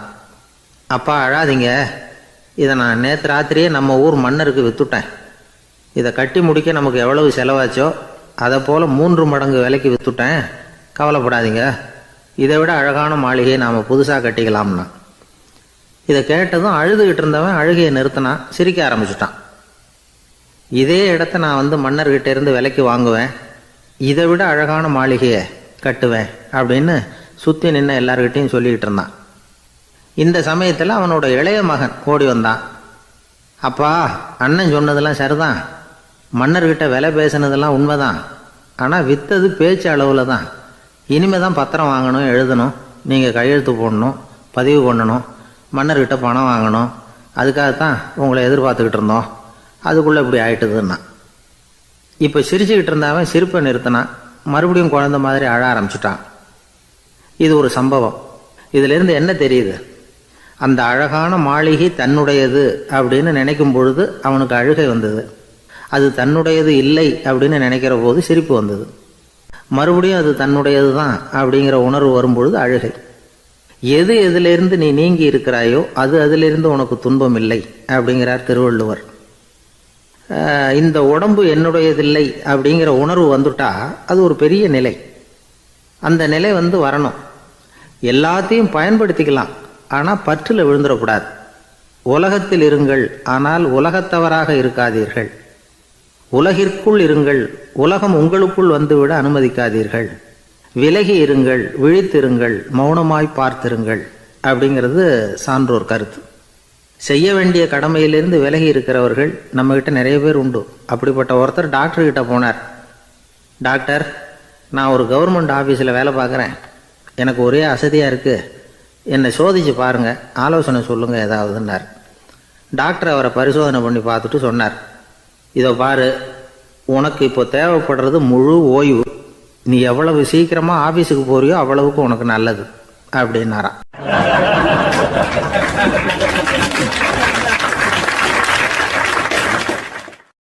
ஒரு மாணவனை பார்த்தேன். என்ன தம்பி படிப்பெல்லாம் எப்படி இருக்குது அப்படின்னு விசாரித்தேன். அவன் ரொம்ப அழுத்துக்கிட்டான். நான் நல்லா தான் சார் படிக்கிறேன், இருந்தாலும் புத்தியில் சரியாக ஏற மாட்டேங்குது சார் அப்படின்னா. சரி, இவனும் நம்ம ரகம்தான் அப்படின்னு சொல்லி முடிவு பண்ணிக்கிட்டோம். கல்வி கற்கக்கூடிய ஒரு மாணவன் சம்பந்தப்படுற புத்திகள் பல வகை. அதை பற்றி ஒரு பெரியவர் விளக்கி இருக்கிறார். மிருத்து புத்தின்னு ஒன்று இருக்குதான். மிருத்துன்னா மண். மண்ணால் செவுறு கட்டுறோம்ல, மண் சுவரில் ஆணி அடிக்கிறதும் சுலபம், அதை பிடுங்கி எடுக்கிறதும் சுலபம். அது மாதிரி சில பேர் குரு சொல்லி கொடுக்குறத சுலபமாக கேட்டு தெரிஞ்சு வச்சுக்குவாங்க, கொஞ்ச நேரத்தில் சுலபமாக மறந்தும் போயிடுவாங்க. இது மிருத்து புத்தின்னு பேர், மண் புத்தி. தாரு புத்தின்னு ஒன்று உண்டான். தாருன்னா மரம். அதில் பச்சை மரத்தில் ஆணி அடிக்கிறது சுலபம், ஆனால் அதை எடுக்கிறது கஷ்டம். அது மாதிரி ஆசிரியர்கிட்டேருந்து கேட்டதை கவனமாக மனசில் பதிய வச்சுக்கிட்டு அதை மறக்காமல் இருக்கிறது தாரு புத்தி. பட்டை மரமாக இருந்தால் அதில் ஆணி அடிக்கிறதும் கஷ்டம், அடிக்கிற ஆணியும் சீக்கிரம் நழுவிடும். அது மாதிரி கேட்குற விஷயம் மனசில் பதியறதும் கஷ்டம். அப்படியே பதிஞ்சாலும் அது நீடிச்சு இருக்கிறதும் கஷ்டம், கொஞ்ச காலத்தில் மறந்துடும். இன்னொரு வகை புத்தி ஒன்று உண்டு, அதுக்கு பேர் சிலா புத்தின்னு பேர். சிலான்னா கல். ஒரு கருங்கல்லில் 4 துளையை போட்டு ஒரு துளையில் உளியை வச்சு அடித்தா மற்ற துளை வழியாகவும் பிளந்து கல் 2 ஆகிடும். அது மாதிரி சந்தியான இடங்களில் குறிப்பாக ஒரு பொருளை சொன்னால் அதை வச்சுக்கிட்டு மற்றதையும் தெரிஞ்சுக்கிறது, அது சிலா புத்தின்னு பேர். வேணு புத்தின்னா என்ன தெரியுமா? வேணுன்னா மூங்கில். மூங்கில் கணுவில் ஒரு பக்கம் உளியை வச்சு அடித்தா 2 பக்கமும் பிளந்துடும். அது மாதிரி ஒரு செய்தியை கேட்டுக்கிட்டு இருக்கிறப்பவே அதோட முன்பின் தொடர்களையும் தெரிஞ்சுக்கணும், அது வேணு புத்தி. தைல புத்தின்னு ஒன்று உண்டு. தைலம்ங்கிறது எண்ணெய். தண்ணியில் ஒரு துளி எண்ணெயை விட்டால் அது தண்ணி பூரா பரவி போடுதில்ல, அது இப்படி பரவுறது மாதிரி ஆசிரியர் சுருக்கமாக ஒரு கருத்தை சொன்னால் அதை வச்சுக்கிட்டு பூரா விஷயங்களையும் தெரிஞ்சுக்கணும், அது தைல புத்தி. கற்பூர புத்தின்னு ஒன்று கேள்விப்பட்டிருக்கோம். அது எப்படின்னா, கற்பூரம் தீ பட்ட உடனே பிடிச்சிக்கும். ஆசிரியர் சொன்ன உடனே நுண்ணறிவோட பாடங்களை புரிஞ்சுக்கிறது இந்த வகை புத்தி. கரி புத்தின்னு ஒன்று. அது எப்படின்னா, கரியில் நெருப்பை வச்சு விசிறிய பிறகு அதுக்கப்புறம் அது கறி நெருப்பாகும். அது மாதிரி காலம்பரை சாயந்தர வேலைகளில் ஆசிரியர் பாடம் சொல்லி கொடுப்பார், அதை கொண்டு புரிஞ்சுக்கிறது இந்த வகை. கதலித்தண்டு புத்தின்னு ஒன்று சொல்லுவாங்க. கதலிங்கிறது வாழை மரம். வாழைத்தண்டில் தீ வைக்கிறது எவ்வளவு சிரமமோ அவ்வளவு சிரமத்தோடு கல்வி கற்கிறது கதலித்தண்டு புத்தி. இதை தவிர இன்னும் சில வகையான மாணவர்களை கூட அடையாளம் காட்டுறாங்க. ஆசிரியர் சொன்னதில் நல்லதை மட்டும் எடுத்துக்கிறவன் அன்னம். ஆசிரியர் கிடைச்ச இடத்துல பாடத்தை கேட்டுக்கிட்டு பிறகு தனியாக உட்காந்து சிந்திக்கிறவன் பசு. பசுமாடு அப்படி தானே, புல் கண்ட இடத்துல மேயும், அதுக்கப்புறம் நிதானமாக அசை போட்டுக்கும். ஆசிரியர் சொன்னதை தவிர வேறு எதையும் சொல்ல முடியாதவன் கிளி. பல இடங்களில் பாடங்கள் கேட்டு கடைசியில் ஒன்றும் புரியாமல் போகிறவன் ஆடு. ஆடு ஒரு செடியில் வயிறார மேயாது, ஒரே செடியில் இக்கரைக்கு அக்கறை பச்சைன்னு அங்கேயும் இங்கேயும் அலைஞ்சிக்கிட்டே இருக்கும். சில பேருக்கு எருமைன்னு பேர். எருமை எப்படின்னா குளத்து நீரை கலக்கி தான் குடிக்கும். அது மாதிரி ஆசிரியர் மனசை நோக செய்து பயில்கிற மாணவர்கள்லாம் இந்த ரகம். இவ்வளவுலாம் இருந்தாலும் இந்த காலத்து மாணவர்கள்லாம் ஒரு தனி ரகம். ஒரு ஆசிரியர் வகுப்பில் பாடம் நடத்திக்கிட்டு இருந்தார். இலக்கண வகுப்பு. இறந்த காலம், நிகழ்காலம், எதிர்காலம், past tense, present tense, future tense, இதை பற்றிலாம் பாடம் நடத்துகிறார்.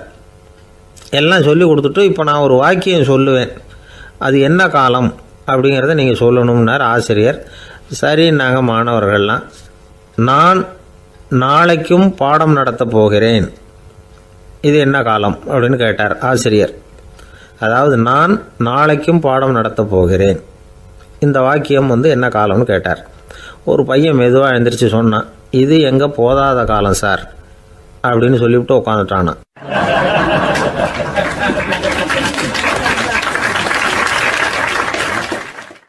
ஒரு ஊரில் ஒரு ஆள் இருந்தான்.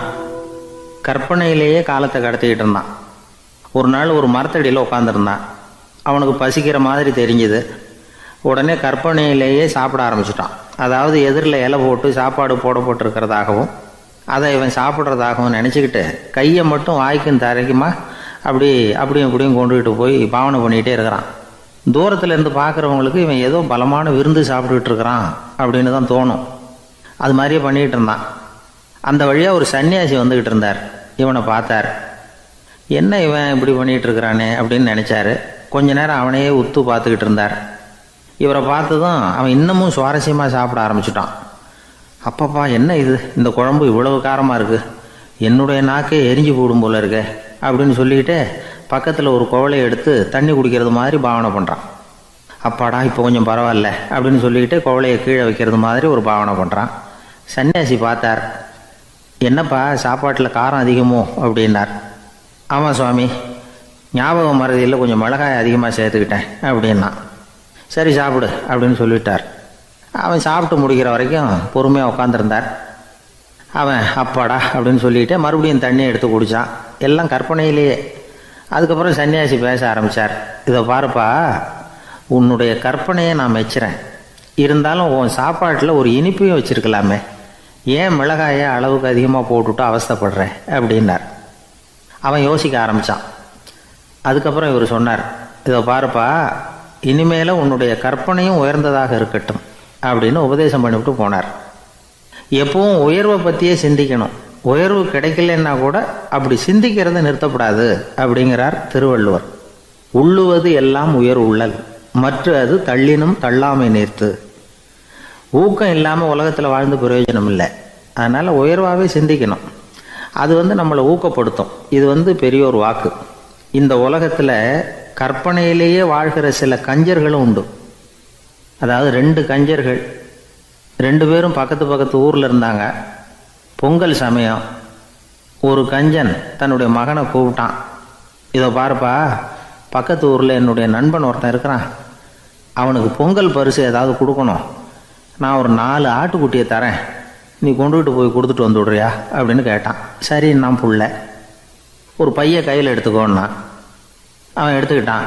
இந்த ஆட்டுக்குட்டி பிடிச்சிக்கோ அப்படின்னு சொல்லி ஒவ்வொன்றா போடுறேன் பார் அப்படின்னு சொல்லிட்டு 1 2 3 4 அப்படின்னு எண்ணிக்கிட்டே வெறும் சைகையாலேயே ஆட்டுக்குட்டியை பிடிச்சி போடுறது மாதிரி பாவனை பண்ணிகிட்டு இருக்கிறான். அவன் பிள்ளையும் அது ரொம்ப அக்கறையாக வாங்கிக்கிறது மாதிரி வாங்கிக்கிட்டு அந்த பையை தூக்கிக்கிட்டு அடுத்த ஊருக்கு போகிறான். இவன் அங்கே போய் சேர்ந்த நேரத்தில் அந்த கஞ்சன் ஊரில் இல்லை, எங்கேயோ வெளியில் போயிருக்கிறான். அவனோட புள்ள மட்டும்தான் வீட்டில் இருந்தான். இவன் அவங்கிட்ட, இதை பாரு, எங்கள் அப்பா உங்கள் அப்பாவுக்கு ஆட்டுக்குட்டி கொடுத்து அனுப்பியிருக்கிறாரு, பிடிச்சிக்கோ அப்படின்னு சொல்லி பாவனையிலேயே ஒவ்வொன்றா எடுத்து அவங்ககிட்ட கொடுத்துட்டான். அவனும் வாங்கிட்டான் வாங்கிறது மாதிரி. அப்புறம் சொன்னான், சரிப்பா, நானும் பதிலுக்கு ஏதாவது ஒன்றுகிட்ட கொடுக்கணும் இல்லையா, அதனால் அந்த பையை பிடி, ஒரு 10 எலுமிச்சம்பழம் தரேன், பதிலுக்கு அதை நீ எடுத்துகிட்டு போ அப்படின்னு சொல்லி கையாலேயே ஒவ்வொன்றா எடுத்து போடுறது மாதிரி பாவனை பண்ணிவிட்டான். அவனும் ரொம்ப நன்றி அப்படின்னு சொல்லிவிட்டு அதை வாங்கிட்டு போயிட்டான். கொஞ்ச நேரம் கழித்து வெளியில் போயிருந்த அப்பங்காரன் திரும்பி வந்தான். உள்ள சொன்னான், அப்பா, உன்னோட நண்பர் அவருடைய மகன் மூலமாக உனக்கு 6 ஆட்டுக்குட்டி கொடுத்து அனுப்பியிருந்தார், நானும் பதிலுக்கு ஒரு 10 எலுமிச்சம்பழம் கொடுத்து அனுப்பியிருக்கிறேன் அப்படின்னா. எப்படிடா கொடுத்தேன்னு கேட்டார் அப்பா. இப்படி தான் கொடுத்தேன்னு சொல்லி சைகையிலேயே காட்டினான். இதை பார்த்ததும் அப்பங்காரனுக்கு பயங்கரமாக கோவம் வந்துட்டுது. பலார்னு அரைஞ்சுட்டான் பையனை. ஏன்ப்பா அரைஞ்ச? 10 எலுமிச்சம்பழம் கொடுத்துட்டேனே அப்படிங்கிறதுக்காகவா அப்படின்னு கேட்டான். அது கூட பரவாயில்ல, நீ காட்டுற சைகையை பார்த்தா ஆரஞ்சு பழம் சைஸுக்கு இருக்குதே, அவ்வளவு பெருசாக ஏன் கொடுத்த? அதுதான் எனக்கு கோபம் அப்படி.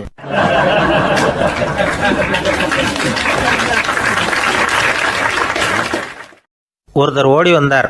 இன்னொருத்தரை பார்த்து, சார், உங்கள் சைக்கிளை ஒரு நாள் இரவல் கொடுங்களேன், பக்கத்து ஊருக்கு போயிட்டு வர வேண்டியிருக்கு அப்படின்னார்.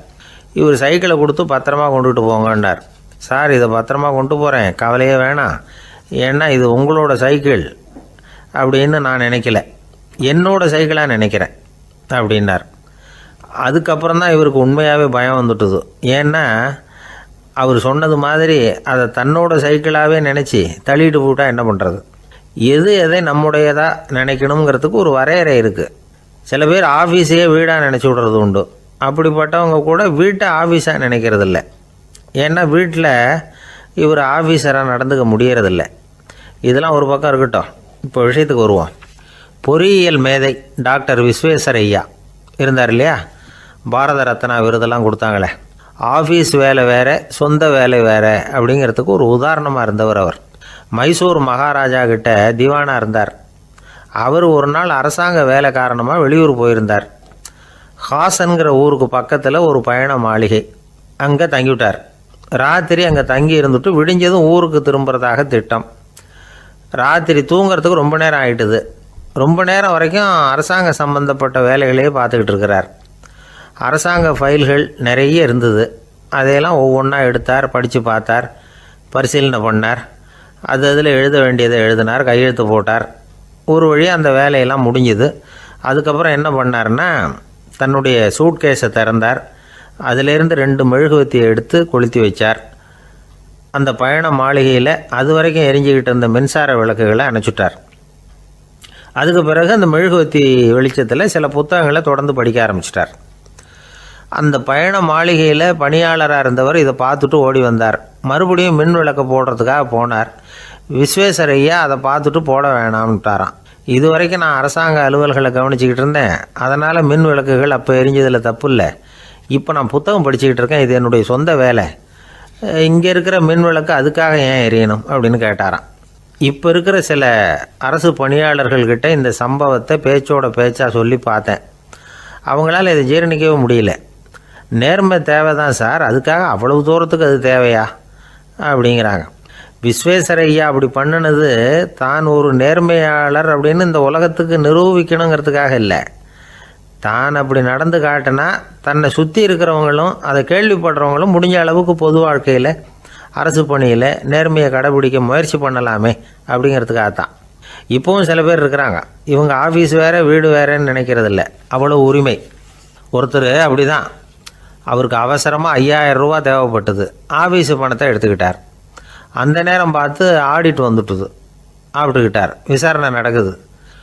அவர் சொல்கிறார், சார் நான் நேரம் காலம் பார்க்காம ஆஃபீஸில் வேலை செய்வேன், ஏன்னா அதை என்னோடய ஆஃபீஸாக நினைக்கிறேன். அவசரத்துக்கு அந்த பணத்தை எடுத்தேன், மறுபடியும் வச்சுடலாம்னு தான் இருந்தேன், அதுக்குள்ளே இப்படி ஆகிட்டுது. நீங்கள் என்ன நினச்சாலும் சரி, நான் ஆஃபீஸ் வேறு வீடு வேறு அப்படின்னு நினைக்கிறதில்ல, அது என்னோடய சுபாவம் அப்படின்னார். விசாரணை பண்ணவர் தீர்ப்பு வழங்கினார். உங்கள் சுபாவத்துக்கு மதிப்பு கொடுத்து நானும் தீர்ப்பு வழங்குறேன். நீங்கள் கொஞ்ச நாள் ஜெயிலில் இருந்துட்டு வாங்க, அது உங்களுக்கு கஷ்டமாக இருக்காதுன்னு நினைக்கிறேன். ஏன்னா அங்கே போனாலும் நீங்கள் உங்கள் சுபாவப்படி வீடு வேற ஜெயில் வேறன்னு நினைக்க மாட்டீங்க அப்படின்னாராம்.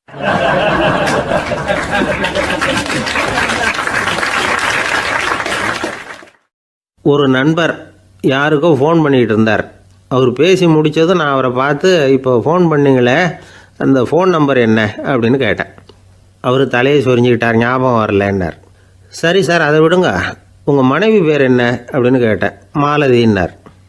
என்ன சார் இது வேடிக்கை, கொஞ்ச நேரத்துக்கு முன்னாடி பேசின ஃபோன் நம்பர் மறந்து போச்சு, எப்போவோ கல்யாணம் பண்ணிக்கிட்ட மனைவி பேர் மறக்கலை, அதை கரெக்டாக சொல்லிவிட்டீங்களே அப்படின்னு கேட்டேன். அவர் என்னை ஒரு மாதிரியாக பார்த்தார். அவர் அப்படி என்னை பார்த்ததில் ஒன்றும் தப்பு இல்லை, ஏன்னா நாம் எல்லாருமே அப்படி தானே.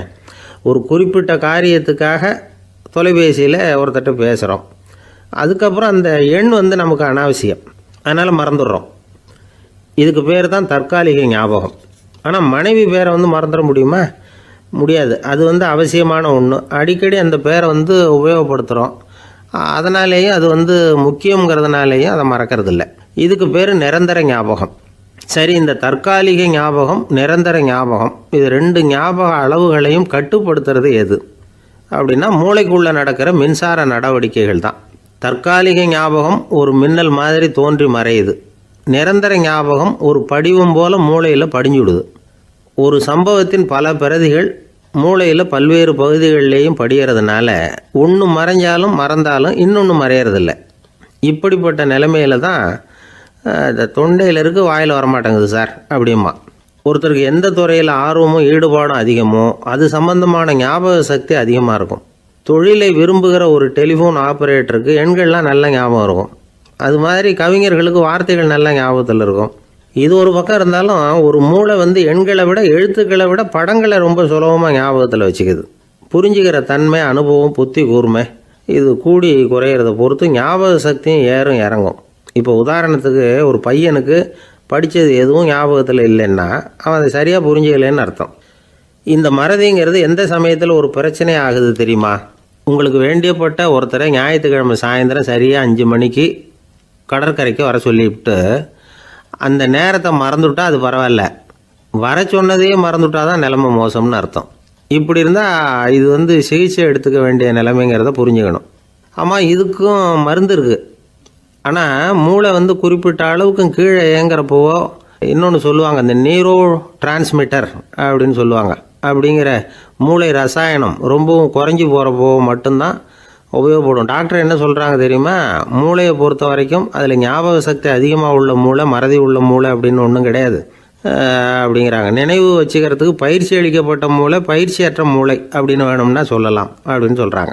அதனால் நம்ம ஞாபக சக்திங்கிறது நம்மக்கிட்ட இருக்கிற பயிற்சி, முயற்சி இதை பொறுத்து தான் அமையும். ஒருத்தர் ஒரு பென்சிலை எங்கேயோ வச்சுக்கிட்டு தேடிக்கிட்டு இருந்தார். அப்புறம் என்னமோ தீவிரமாக யோசனை பண்ணி அதை ஞாபகப்படுத்தி பார்த்துக்கிட்டு இருந்தாராம். எதிரில் உட்காந்துருந்தவர் சொன்னார், பென்சிலை தானே தேடிக்கிட்டு இருக்கீங்க, அது உங்கள் வலது காதில் இருக்குது சார் அப்படின்னாராம் அவர். இதுக்கு அவர் சொல்லியிருக்காரு, பென்சிலை வலது காதில் தான் வச்சுருக்கேங்கிறது எனக்கு நல்லா ஞாபகம் இருக்குது, ஆனால் எது வலது காதுங்கிறது தான் மறந்து போச்சு அப்படின்னாராம். அவர் அதை தான் யோசிச்சுட்டு இருந்திருக்கிறார்.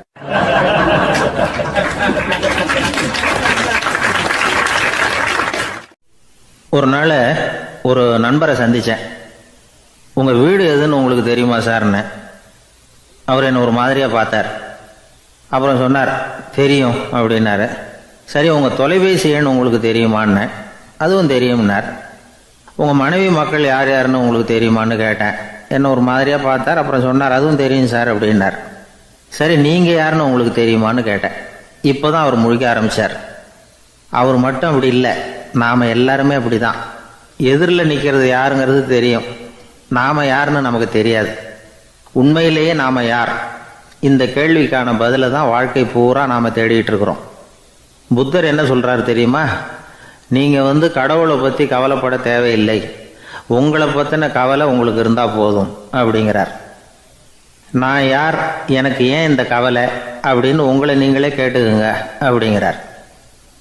நாம் ஏன் கடவுளை படைத்தோம்? அது ஒரு நழுவல் முயற்சியாம். அதாவது தன்னிடமிருந்து தானே தப்பிக்கிற ஒரு முயற்சியாம். இப்படி தான் அதை சொல்கிறாங்க அறிஞர்கள்லாம். மக்கள் பொய்யான பிரச்சனைகளில் ஆர்வமாக இருக்கிறாங்க, அதுக்கு தீர்வு காணவும் முயற்சி பண்ணுறாங்க. கடவுளை பற்றி விவாதிக்க எல்லாருக்கும் விருப்பம், தன்னுடைய சுயம் பற்றிய பிரஜையே இருக்கிறதில்ல. ஆகக்கூடிய விஷயம் என்னென்னா, கடவுள் சமாளிப்புக்கு பயன்படுத்தப்படுகிறார். மனவியல் என்ன சொல்லுது தெரியுமா? கடவுள், சொர்க்கம், மறுபிறவி இதை பற்றிலாம் பேச ஆரம்பிக்கிறவங்க யார் தெரியுமா? போருக்கு போகிறவன், துன்பத்தில் சிக்கி கஷ்டப்படுறவன், நோய் படுக்கையில் விழுந்தவன், இவங்க தான். நாம் அனுபவத்திலே பார்க்குறோமே இதையெல்லாம். கடவுளை துணைக்கு கூப்பிடுறவங்க யாருன்னு கவனித்து பாருங்கள்.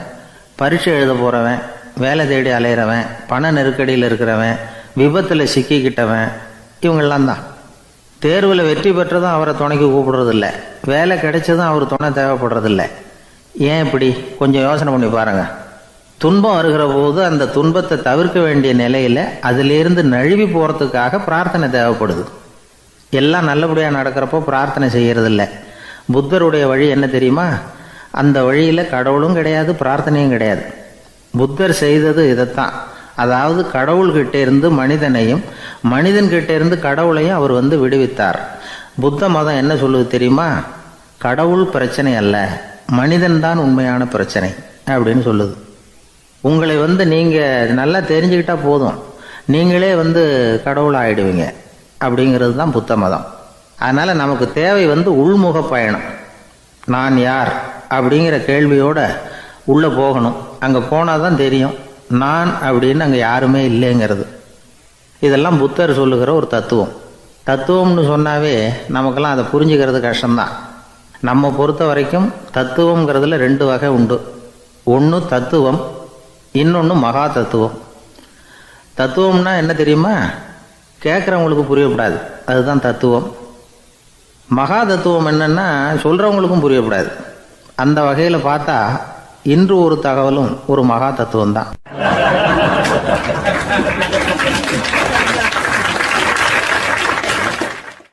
எனக்கு ஒரு உதவி செய்யணும் அப்படின்னு நம்மளை பார்த்து ஒருத்தர் கேட்குறாருன்னு வச்சுங்களேன், உடனே நாம் அவரை பார்த்து என்ன உதவின்னு கேட்போம். இதுதான் சராசரி மனிதர்களின் இயல்பு. ஆனால் ஒருத்தர் எனக்கு ஒரு உதவி செய்யணும் அப்படின்னு கேட்ட உடனே என்ன உதவின்னு கூட கேட்காம சரி செய்கிறேன் அப்படின்னு ஒத்துக்கிறது இருக்கு பாருங்கள், அது கொஞ்சம் அபூர்வம். அந்த காலத்தில் ஒருத்தர் இருந்தார். அவர் எப்படி தெரியுமா, உதவி கேட்குறவங்க நல்லவங்களா கெட்டவங்களா அப்படின்னு கூட பார்க்கல, தனக்கு நன்மையா தீமையா அப்படின்னு கூட பார்க்கல, உதவி செய்கிறேன்னு புறப்பட்டு விட்டார். அவர் யார் தெரியுமா, அவர் தான் நல சக்கரவர்த்தி. அவர் மாதிரி நாமும் உதவி கேட்குறவங்களுக்கு உடனே உதவி செய்கிறதுக்கு தயாராக இருக்கணும் அப்படின்னு சொன்னார் ஒரு ஆன்மீக பேச்சாளர். நல சரித்திரத்தை அவர் சொல்லிக்கிட்டு இருந்தார். இந்திரன், அக்னி, வருணன், யமன் இவங்க 4 பேரும் நலனை பார்த்து எங்களுக்கு நீ உதவி செய்யணும், எங்களுக்காக நீ தூது போகணும் அப்படின்னு கேட்குறாங்க. யாருக்கிட்ட தூது போகணும், என்ன காரியத்துக்காக போகணும் அப்படின்னு கேட்கணும்ல. நலன் அப்படி கேட்கவே இல்லை, உடனே சரின்னு ஒத்துக்கிறான். அதுக்கப்புறம் அவங்க விவரம் சொல்கிறாங்க, என்ன உதவி, யாருக்கிட்ட தூது போகணும் அப்படிங்கிற விவரத்தை சொல்கிறாங்க. நலனுக்கும் அப்புறம்தான் புரியுது, எந்த தமயந்தியை இவன் காதலிச்சானோ, எந்த தமயந்தின் சுயம்பரத்துக்காக இவன் போய்கிட்டு இருக்கிறானோ அந்த தமயந்தியை பார்த்து தங்களுக்காக அவகிட்ட வாதாடணும், பேசணும், தங்களில் ஒருத்தரை கல்யாணம் பண்ணிக்கும்படியாக கேட்கணும் அப்படின்னு அவங்க 4 பேரும் நலன்கிட்ட கேட்குறாங்க. இதை கேட்டதும் நலன் கொஞ்சம் கூட முகம் சுளிக்கலை, பதட்டப்படலை. நேராக தமயந்தி கிட்ட போகிறான். இந்திரன், அக்னி, வருணன், யமன் இவங்களோட சிறப்புகளை எடுத்து சொல்கிறான். இவங்களில் ஒருத்தரை கல்யாணம் பண்ணிக்கலாம் அப்படின்னு சொல்லி கேட்டுக்கிறான். ஆனால் இதுக்கு தமயந்தி சம்மதிக்கலை. சுயம்வரம் நடக்குது, அவள் நலனை தேர்ந்தெடுக்கிறாள். அந்த 4 பேரும் நலனுக்கு நிறைய வரங்கள்லாம் கொடுக்குறாங்க. அதுக்கப்புறம் இப்படி போகுது கதை. இதில் நாம் கவனிக்க வேண்டியது என்னென்னா, உதவின்னு கேட்ட உடனே என்ன உதவின்னு கேட்காம சரி செய்கிறேன்னு சொன்னான் பாருங்கள், அதை கொஞ்சம் சிந்திக்கணும். செய்கிறேன்னு ஒத்துக்கிட்டதுக்கு அப்புறம் அது என்ன உதவின்னு தெரிஞ்சும் முகம் சுளிக்காமல் அதை செஞ்சான் பாருங்கள், அதையும் கொஞ்சம் சிந்திக்கணும். நம்மளும் ஒரு நண்பனை தேடி போனால் எனக்கு ஒரு உதவின்னா சரி சொல்லுன்னா, இப்போ உங்ககிட்ட 2 கார் இருந்தால் என்ன பண்ணுவேன்னா உடனே அதில் ஒன்று உங்ககிட்ட கொடுத்துருவேன்னா, அவன் உங்ககிட்ட 2 பங்களா இருந்தால் என்ன